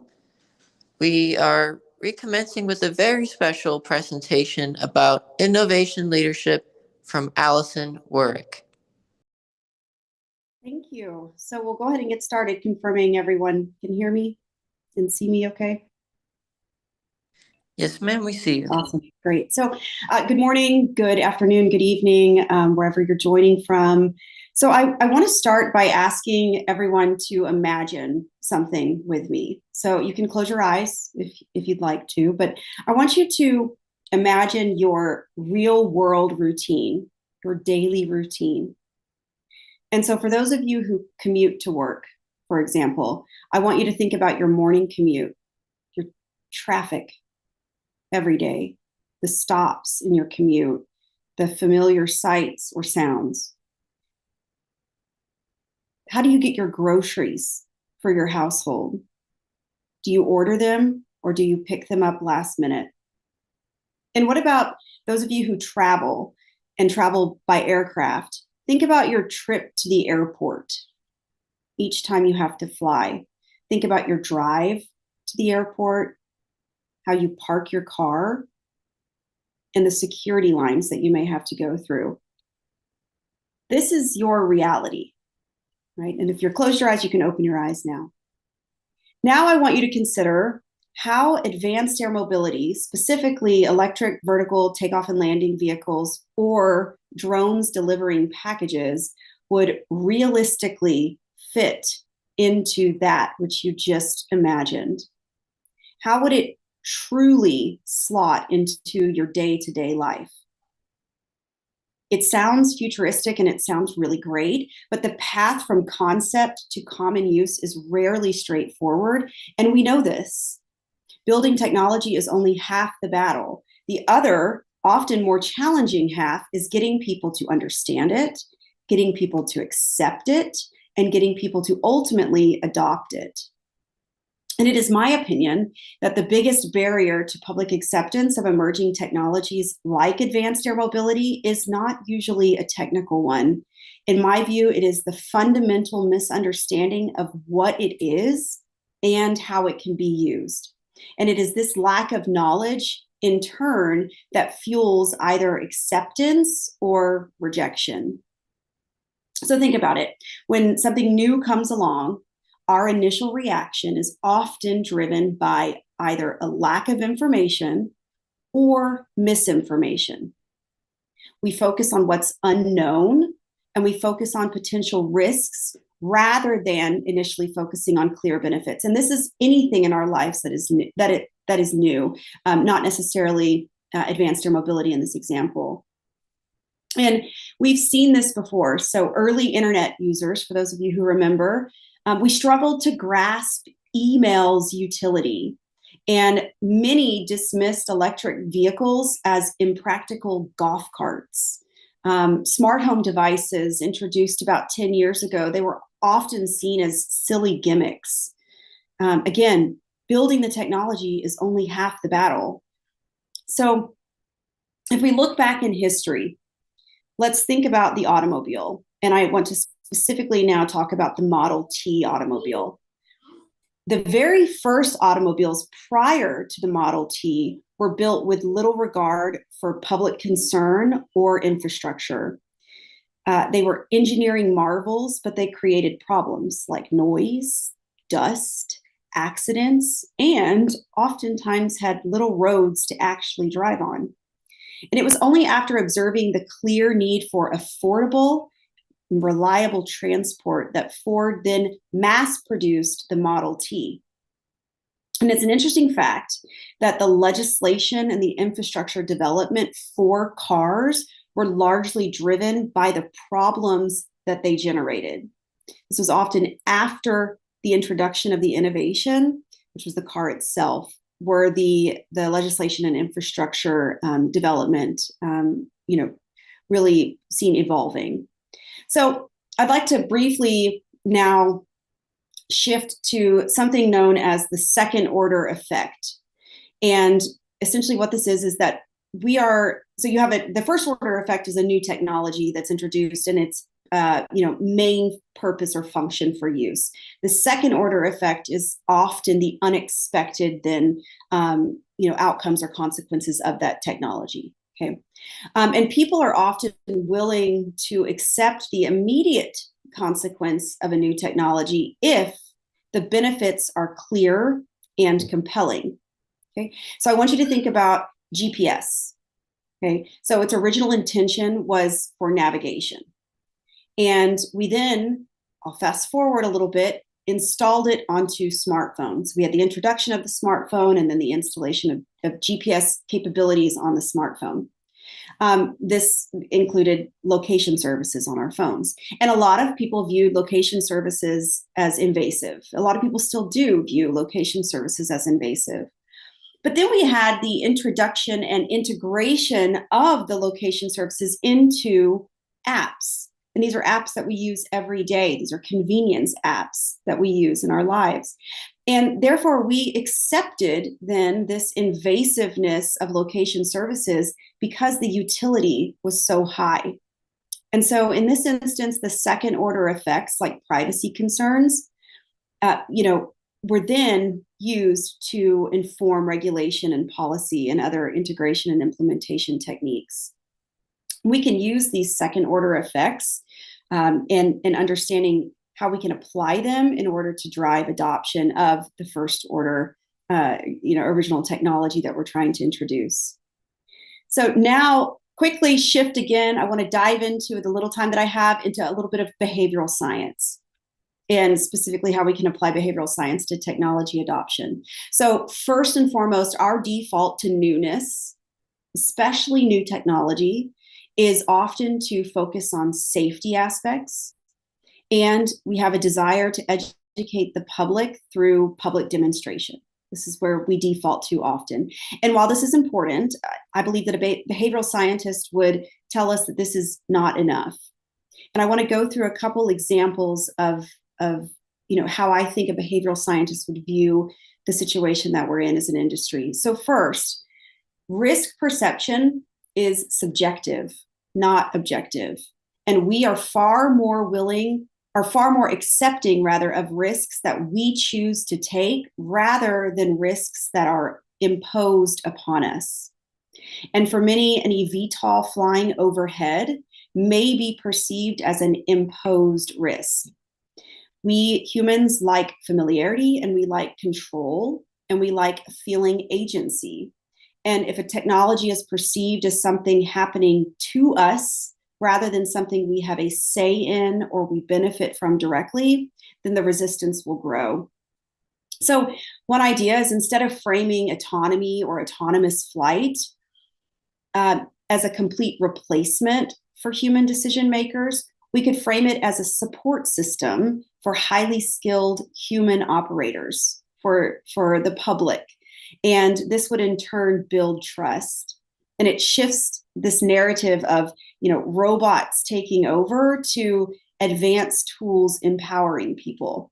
If you think about autopilot in commercial aviation, it is a sophisticated system, but the pilots are still very much in control and very much still responsible.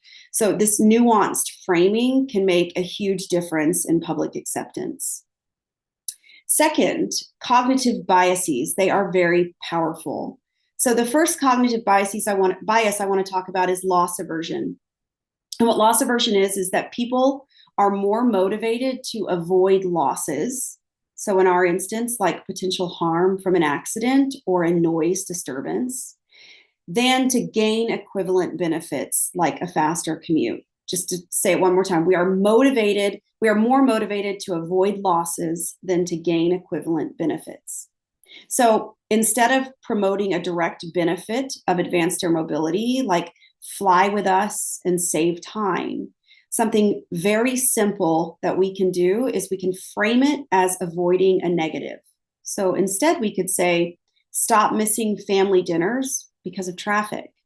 Or instead of saying, fly ABC aircraft from JFK to Manhattan in X minutes, you could frame it as reclaim lost time for what matters, an extra hour at home with loved ones, or a critical last minute prep for your meeting ahead. The desire to alleviate the existing frustrations is a more powerful motivator than the promise of any new convenience. The second bias I want to talk about is confirmation bias. So this is that we seek information that confirms our existing beliefs. So if someone is skeptical, we may inadvertently reinforce that skepticism, and it's important for us to understand this. If someone already believes that advanced air mobility is dangerous or noisy, they will seek out news stories or anecdotes that support that view and dismiss anything that contradicts it. So any evidence or positive messaging should ideally come from neutral third parties. This lends credibility and it bypasses any pre-existing skepticism. My recommendation is independent studies, academic endorsements, or even respected news outlets, as they carry far more weight and influence. So next is, knowing all of this, how do we craft a good message? And the lesson here is that it's not about what we say, but it's about how and who says it. So effective messaging heavily depends on the messenger. And with messengers, diversity matters. We know that there is power in numbers, but behavioral science tells us that if there are 100 people who are all alike saying the same thing, our brains process this as just one person saying it. We need diverse messengers, but they have to be similar to us. So diverse enough for substance, but like me, to build broader appeal and trust. So I want you to think about who your target audience identifies with and ensure that your messengers reflect that. A single spokesperson, no matter how charismatic, cannot and will not reach everyone. Concentrating proof to a single segment boosts effectiveness. So focus your efforts on a single segment that is well-defined rather than trying to appeal to everyone at once.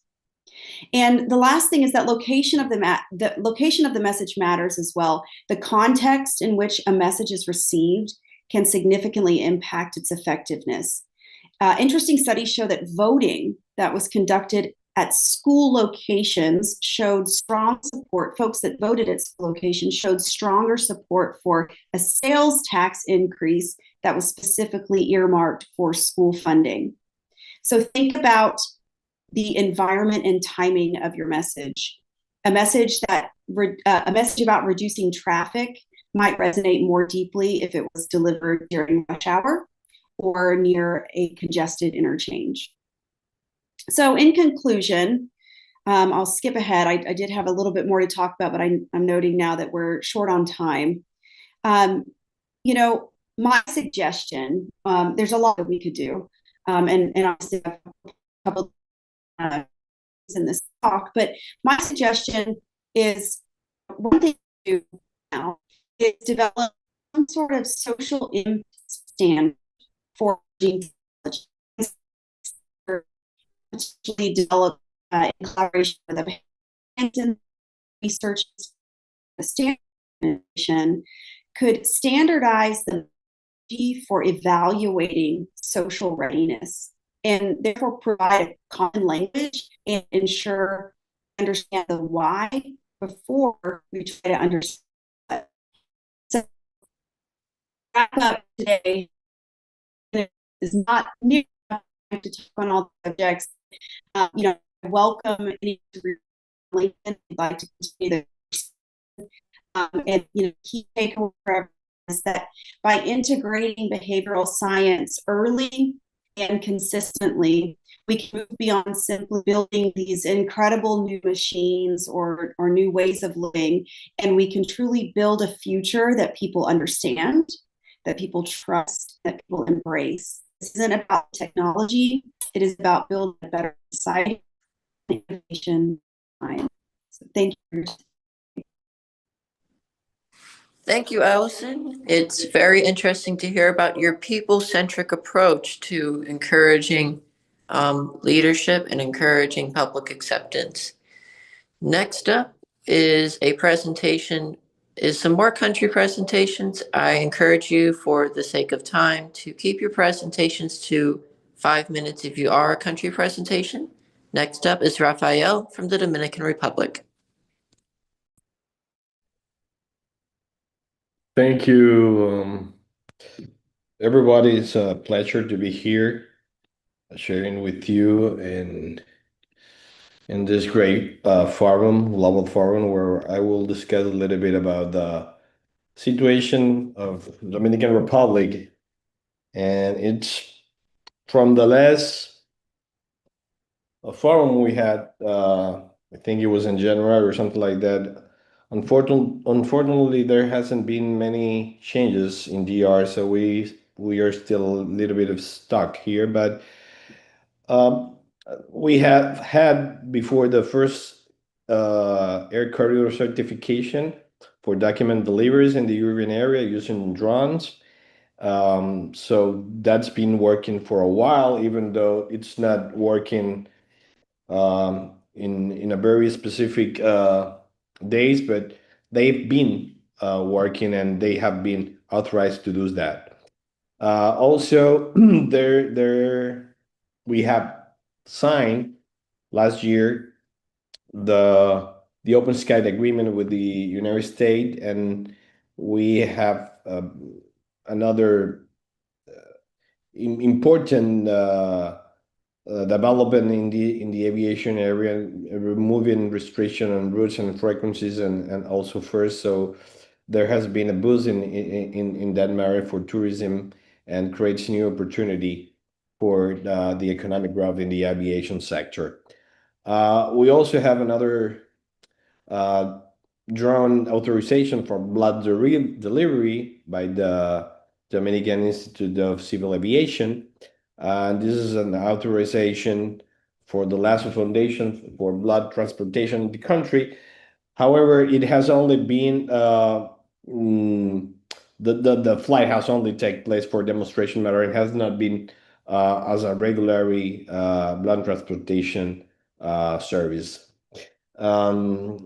Finally, also we have had some EHAN drone in the country for authorization matters. but they have not been clear up yet for operational use by the civil administration. Its owners claims that it have more than 10 drones for transportation and tourism pending authorization from the authorities, but it has also not been taken place. And even though there has been some regulation about new rules on drones and advanced air mobility, it has not been yet issued in Dominican Republic. The amendment, the only relevant changes, it's about the unmanned aerial vehicle that was amended in last November. They are still working on new regulation for advanced air mobility, but it has not been yet published for discussion. Finally, I think as a conclusion, we have some great opportunities in DR because of our boom in tourism. I think the vertiports and advanced air mobility has a great potential for developer and for tourism purpose and in DR. But there has not been many public perception, either positive or negative, yet on AAM. So I think that's something that could be a positive thing. And with the EHAN drums available in the country, once they get clear up for operation, there's something that can also be some boosts for pretty much for tourism. Finally, the challenges, it's of course the regulatory framework that hasn't been speed up as we thought it will be at this time of the year, ensuring the public trust for drone operations, and we still have some issues for proper infrastructure in the city regarding landing points and charging station for maintenance facilities. I think that's pretty much the big challenge, how we integrate the current transportation system, the airport, subways, and of course, the air traffic or airspace management and the economic viability. It's always an issue. Thank you very much for this opportunity, and I'll keep hearing all the great presentation. Thank you. Thank you very much. Next up is Marangai from French Polynesia.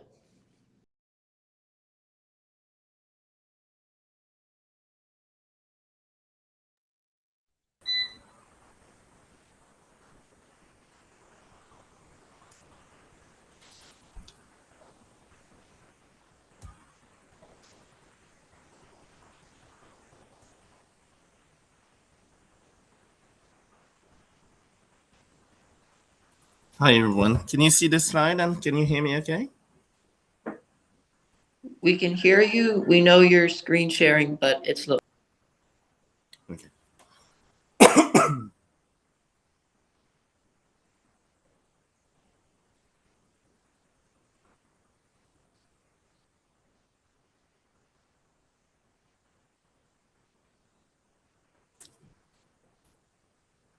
Can you see it now? Unfortunately, it is still loading, sir. There, it just came up. Okay, so you can see the slide, right?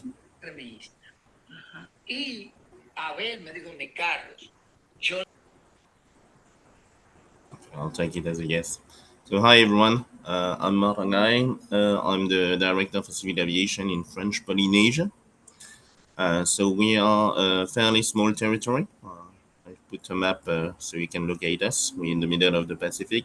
So sorry to interrupt, sir. Unfortunately, your screen is not sharing. We only see you. We had your presentation for a moment, but it's gone now. So we only see and hear you. Okay, let me share the whole screen. Apologies for that. Thank you very much. Now we see the presentation. Fabulous. Okay, so we're a fairly small territory located in the middle of the Pacific Ocean with 118 islands spread across a large territory. We have 50 paved runways for a very limited population. Since out of the 280,000 people we have, 220,000 of them are located on 2 islands. So we have ATL 72 runways for populations of around 100 people, which is really difficult to maintain. In terms of what we're going to talk about today with advanced air mobility, we are a French overseas territory. So the French regulations apply. So we directly benefit from the work from EASA and the DGAC in France. And the last, so you can have an idea of where we fit, we are ranked 108 in the World Factbook from the CIA. So we are not developed countries, so we don't have a lot of industry milestones to share. What we've been working on instead is to see how we could benefit from the development of the technology once it's made available. So we've worked on establishing networks and that could work with electric aircraft. So we've been working with the French company Aura Aero, who is working on an electrical regional aircraft. So that's the picture on the top with a 250 kilometers range. But we've also been working, so initially with Lilium on islands within an 80 kilometers range. But since they went bankrupt, we've now moved on with Vertigo and Joby to understand if we could find a business model that would work. This, if we can find a solution, this would echo a demand from our population to have more flexible and on-demand air routes, because currently every flight has to go through the main island, which is Tahiti, which is located here, if you can see my point, my mouse. So obviously, if you are located here, then you need to come back to Tahiti, then go back to the south of where you were. That's fairly inconvenient because you would usually have to stay a few days in Tahiti. So we're working on the route feasibility analysis. We are also exploring in order to facilitate social acceptance. We are planning to publish a study about transposing drone and EVTOL use cases from around the globe to the specific needs of French Polynesia. So that study is currently in progress and it's planned to be delivered in 2 months. And while we're not working on regulation or developing the technology, we are preparing ourselves because electric is attractive, but it is also it can also be bad for the environment if you don't have access to green energy, which is currently our case. So we can see that with electric bikes, which is fairly popular because we have small distances to cover on land. But we have an issue with the batteries. We have an issue with charging. So we're rolling out photovoltaic systems across 43 islands. So the programmation is in progress. The idea is to support charging devices at airports for electric aircraft, having energy to produce our own SAF, or hydrogen storage, which is very demanding in terms of energy. We're also working with so it's not really cities, but with the islands to materialize the needs for energy, to have larger PV systems to improve the resilience of the grids and centralize the storage.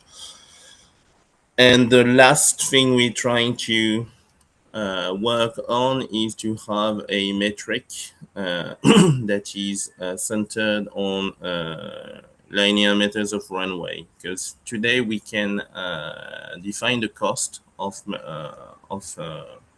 manufacturing and maintaining a runway. We have 65 kilometers of cumulated runways, which is fairly high for such a small population. And we can also, through the carbon assessments we made, we can also estimate the cost of carbon footprint against this metric. So obviously, if we can transform 1,600 meters runway into a vertiport, we believe we can easily demonstrate that there's a viable business case financially and environmentally. So this is what we've been working on for this year, and that's what we'll probably continue to do for the first semester of next year. Thanks for your attention. Thank you very much for the presentation. We certainly appreciate understanding what events are taking place in French Polynesia. Next up is Jiri from the Czech Republic.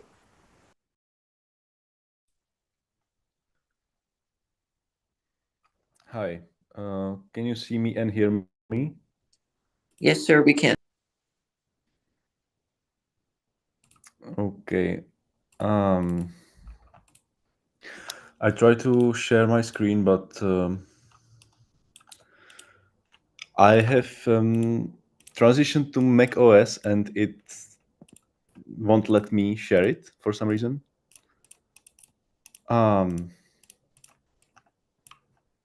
Would you like a few more minutes? We can come back to you if you prefer. I guess we could do it without sharing, I guess.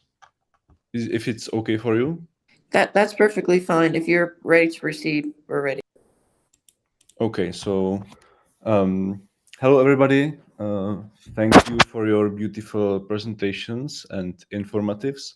I'm George Madea from the Czech Republic. I'm the former co-founder and CTO of Czech startup that was developing personal eVTOL aircraft. I will try to keep it short and try not to repeat myself since the January.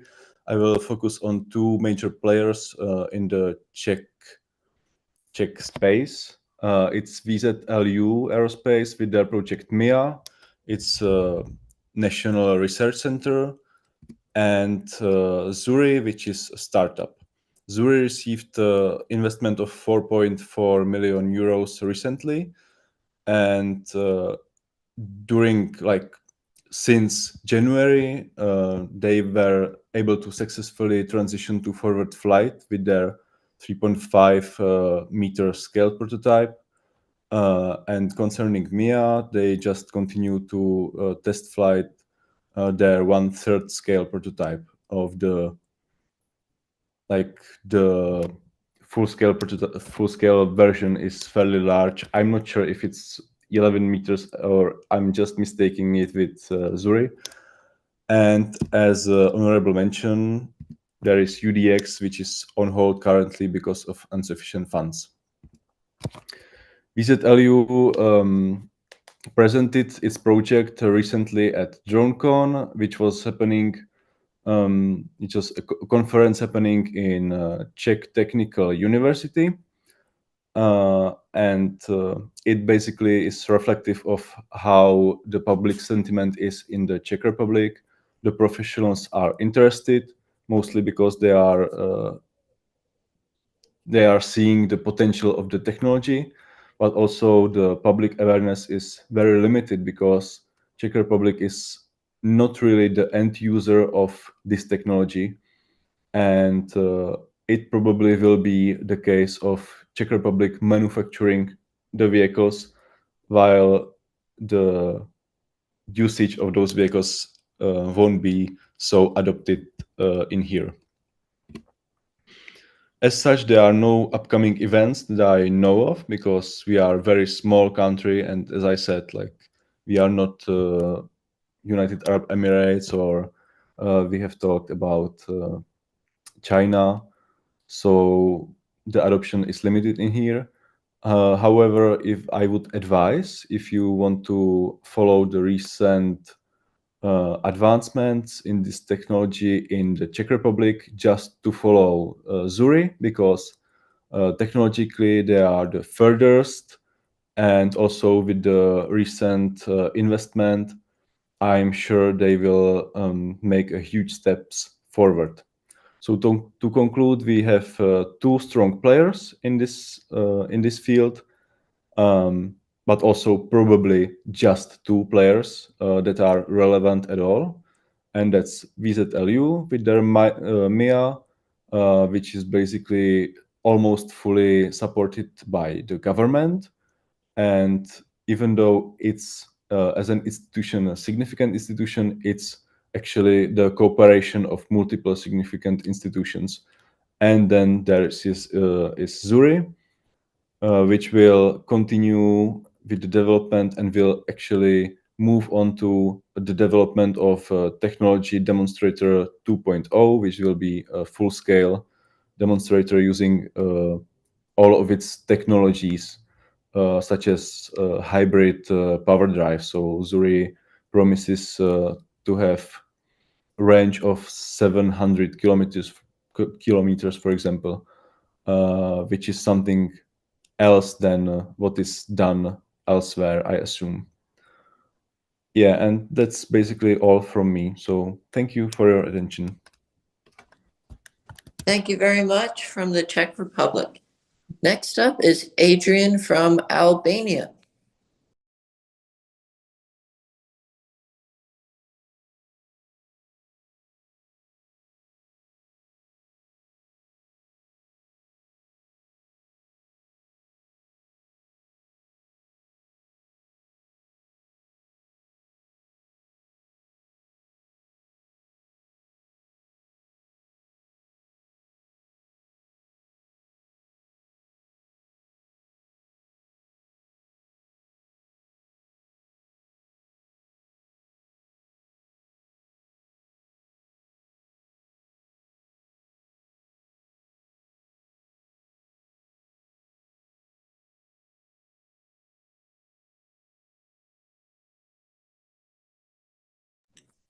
Adrian, are you there?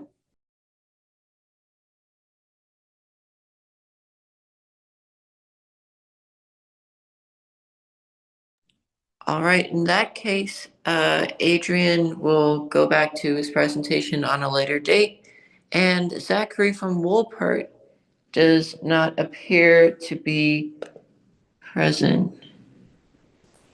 Give me 1 second. Okay. Sheldon Menzies will be representing Woolpert instead of Zachary Schumann. Give me 1 second. We'll move on to the Woolpert special presentation.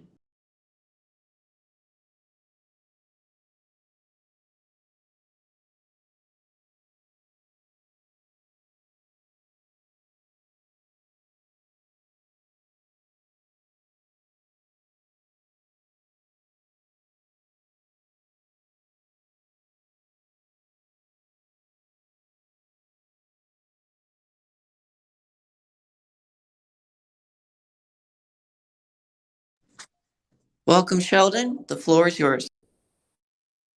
Hello there. Thank you very much. Give me 1 second while I get situated with my PowerPoint.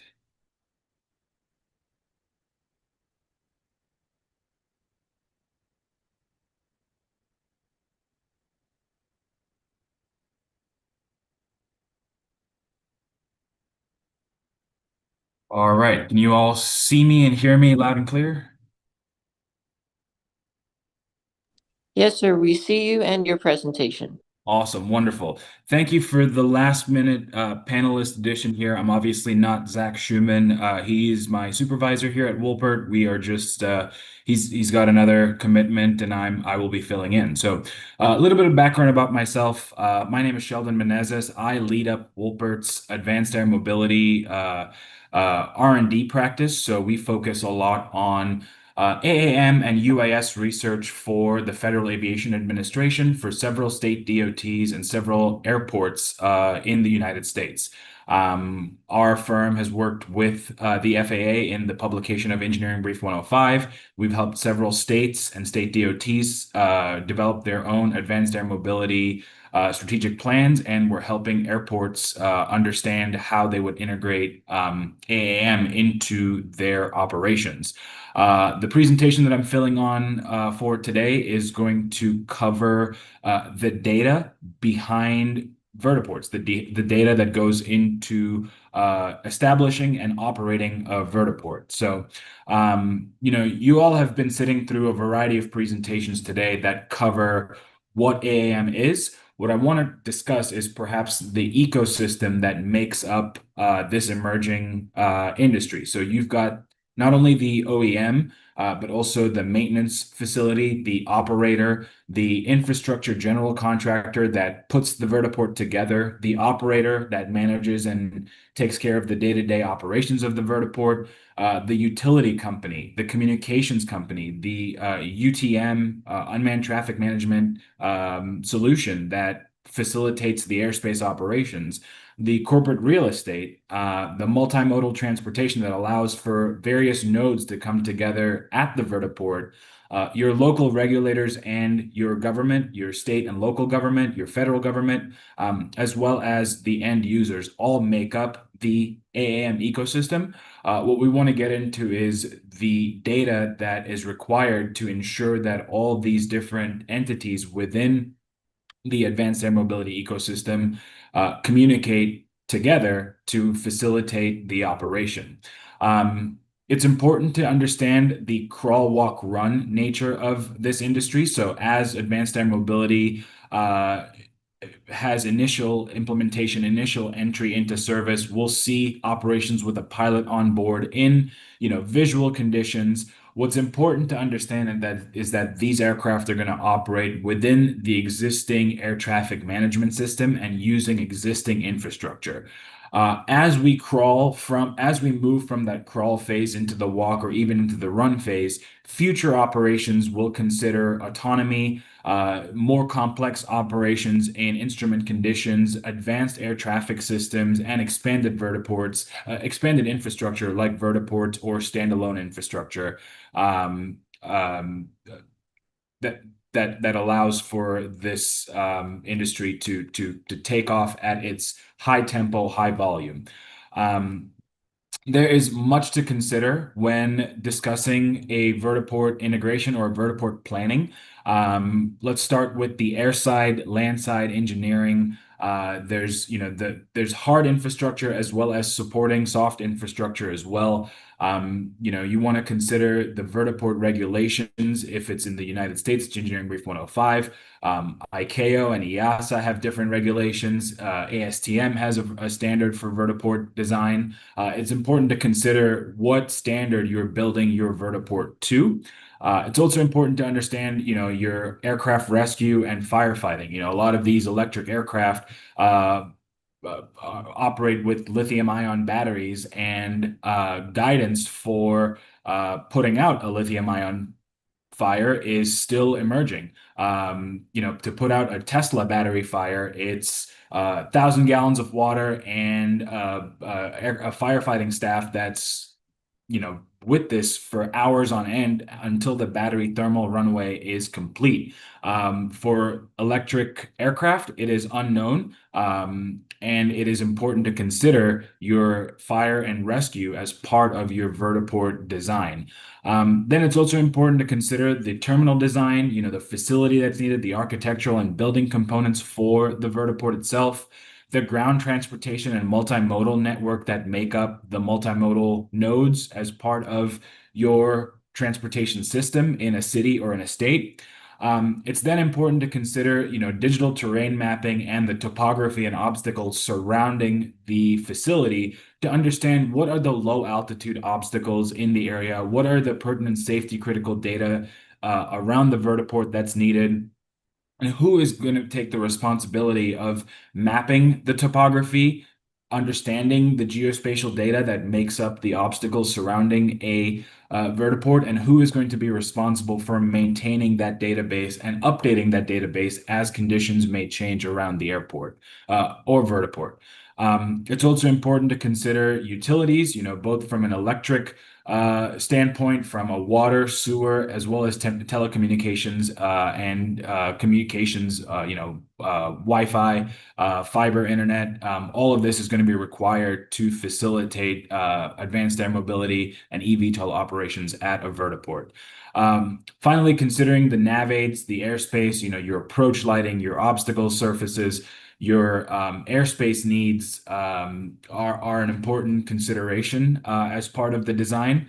Finally, the safety, security, sustainability, and resiliency, as well as understanding what landscaping, public viewing areas, green spaces may be needed, all need to come together in a planning effort while developing your vertiport concepts. The data behind a vertiport can simply be organized into the infrastructure needs, the geospatial needs, and the operational needs. So what that means is, from an infrastructure perspective, your planning needs, you need to understand, when planning a vertiport, you need to understand the land use surrounding the area, the zoning surrounding the area. If it's on or near an airport, the airport planning documents, the airport master plan documents. If it's in a dense urban environment, understanding what's the city planning and the city master plan look like. And the vertiport planning process, the vertiport design process, should really be complementing all of these other planning documents, all of these other planning studies that may exist in the ecosystem, right? Moving on from planning, you would then get into the engineering drawing and the engineering design. That's where it's important to consider the standards against which the vertiport is going to be built. I'm based in the United States. Vertiports in the U.S. would have to be built to the existing interim guidance from the Federal Aviation Administration is, again, Engineering Brief 105. There will be a future combined vertical lift advisory circular that comes out, and a vertiport would then have to be built to that standard that considers, what the TLOF, which is the touchdown liftoff area, the FADO, the final approach area, the safety area, and what downwash caution areas need to look like. You then want to consider multimodal access, be it rail, roadways, bus, or if it's a seaport or a cruise port, what other multimodal nodes may exist within the ecosystem that needs to be planned into the vertiport infrastructure planning process. In this category, it's also really important to consider an alternative landing site. So if you're planning a vertiport, you also want to consider planning an alternative landing site in the event of an emergency, in the event of an irregular operation, in the event there's some sort of malfunction. Having an understanding, having a planning of what the alternative landing sites look like, where that may be located, is a critical aspect of the safety of the operation, not only for the operator and the vertiport itself, but for the community at large. Following the infrastructure category, we've got geospatial data needs. It's important to understand the sheer large scale obstacle data identification that would need to be done surrounding a vertiport. That could take form of either a citywide or a statewide, obstacle inventory, a LiDAR data collection. But it's important to, again, have that continuous database management or crowdsource that database management to ensure that the geospatial data surrounding a vertiport is being updated in near real time to then facilitate those operations. So from an operational perspective, the data that's important to consider is the vehicle position. So for the aircraft itself, it's important to know the ADS-B data, the specific location of the aircraft as it operates in and around the vertiport itself, the vertiport management system. This is your UTM management system, a flight scheduling system, and then whatever technologies and whatever data is going to be needed to facilitate autonomous operations as we get to that more mature stage of AAM are all data needs that need to be considered while considering your vertiport planning process. Here's an example of land use data as well as topography data that's being considered as part of a vertiport siting study, especially with the approach and departure corridors into that vertiport. The next example that's here on the screen is the aeronautical data that goes into the FAA ADIP portal. So that's the Aeronautical Data and Information portal that the FAA mandates all heliports and vertiports maintain this data in a database.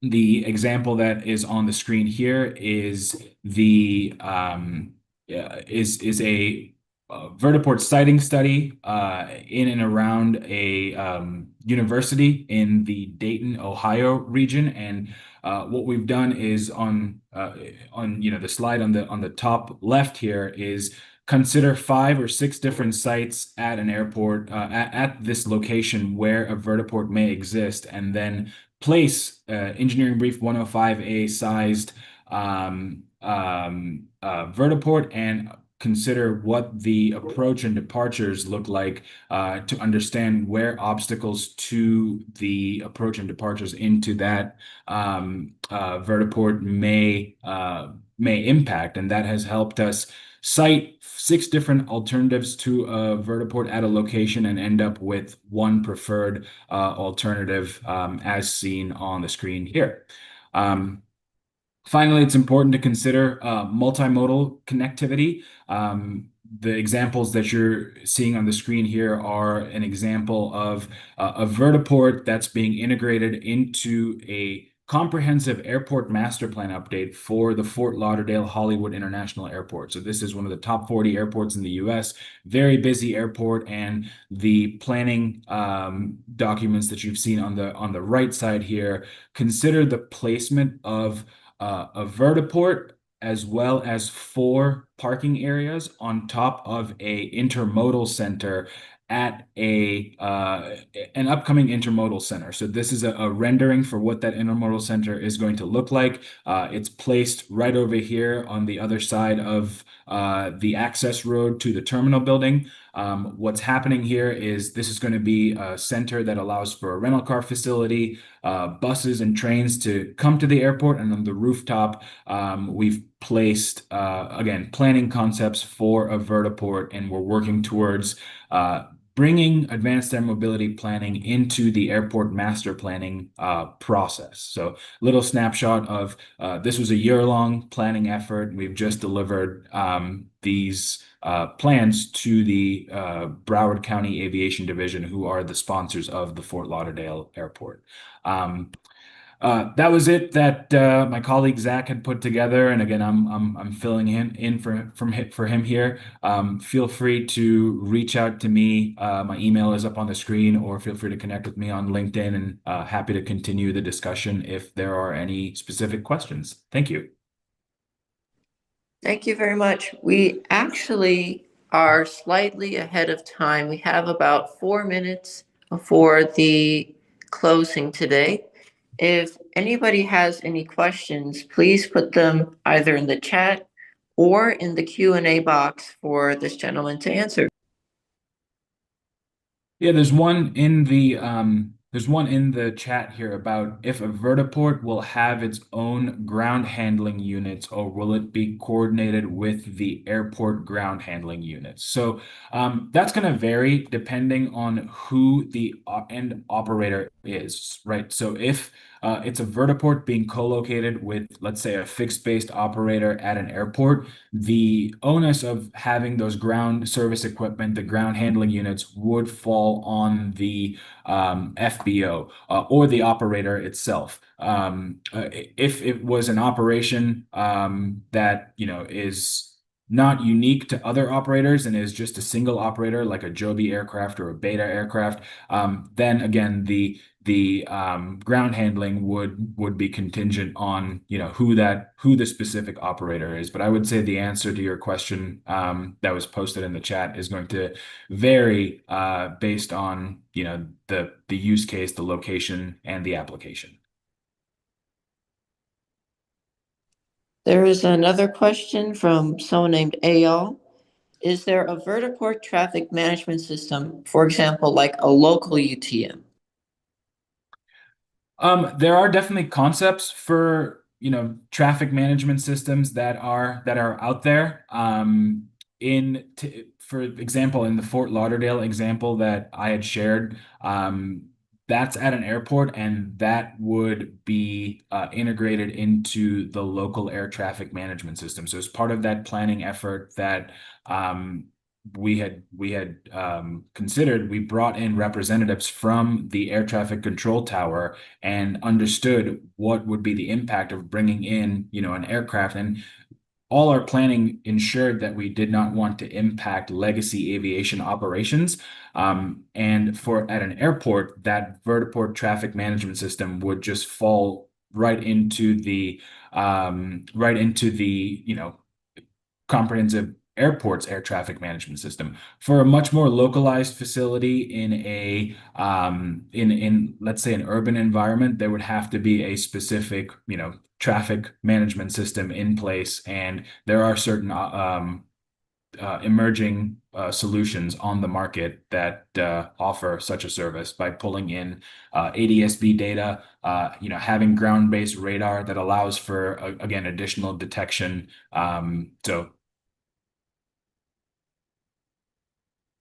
Perfect. I think that's all the time we have.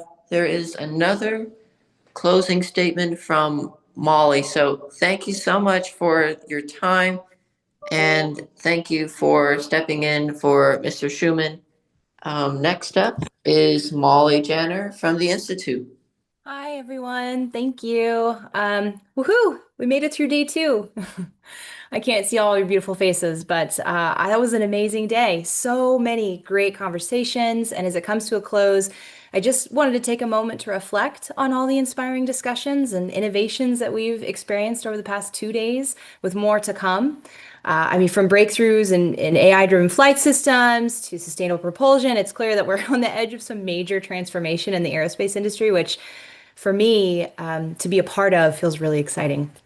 So the collaboration and the ideas shared here are really remarkable. What stands out most is the power of connection and storytelling. So I run a podcast called MaxQ, Beyond MaxQ, for all the aerospace folks in the room, which should be most of you. Beyond MaxQ is the point at which your rocket's safely in orbit. And so the idea is, we get our ideas into orbit. And it's really about telling the stories of innovators, entrepreneurs, and thought leaders. It's crucial. We build connections, we inspire action, and we drive innovation forward by telling those stories, which is a little bit about what's going on here. And so I just wanted to throw that out there. The Institute's giving me an opportunity to share about MaxQ. I would love to have all of you as guests to talk about what you're doing in your countries and the cool things you're building. If you haven't seen it, please tune in and check out some of the latest episodes. I've already interviewed several of you. I'm looking at you, Gary, and Katrin, and Gloria, some of the wonderful speakers today. I also want to give a special shout out to Clinier Group. They've been instrumental in supporting and sponsoring MaxQ, so their expertise in airworthiness and certification continues to play a vital role in advancing the AEM space, and I wanted to call them out. And looking ahead, excited to see what tomorrow will bring. And with that, I wish all of you a good evening, a good morning, a good day. We're all over the world, which is exciting. And thank you for being a part of this amazing journey.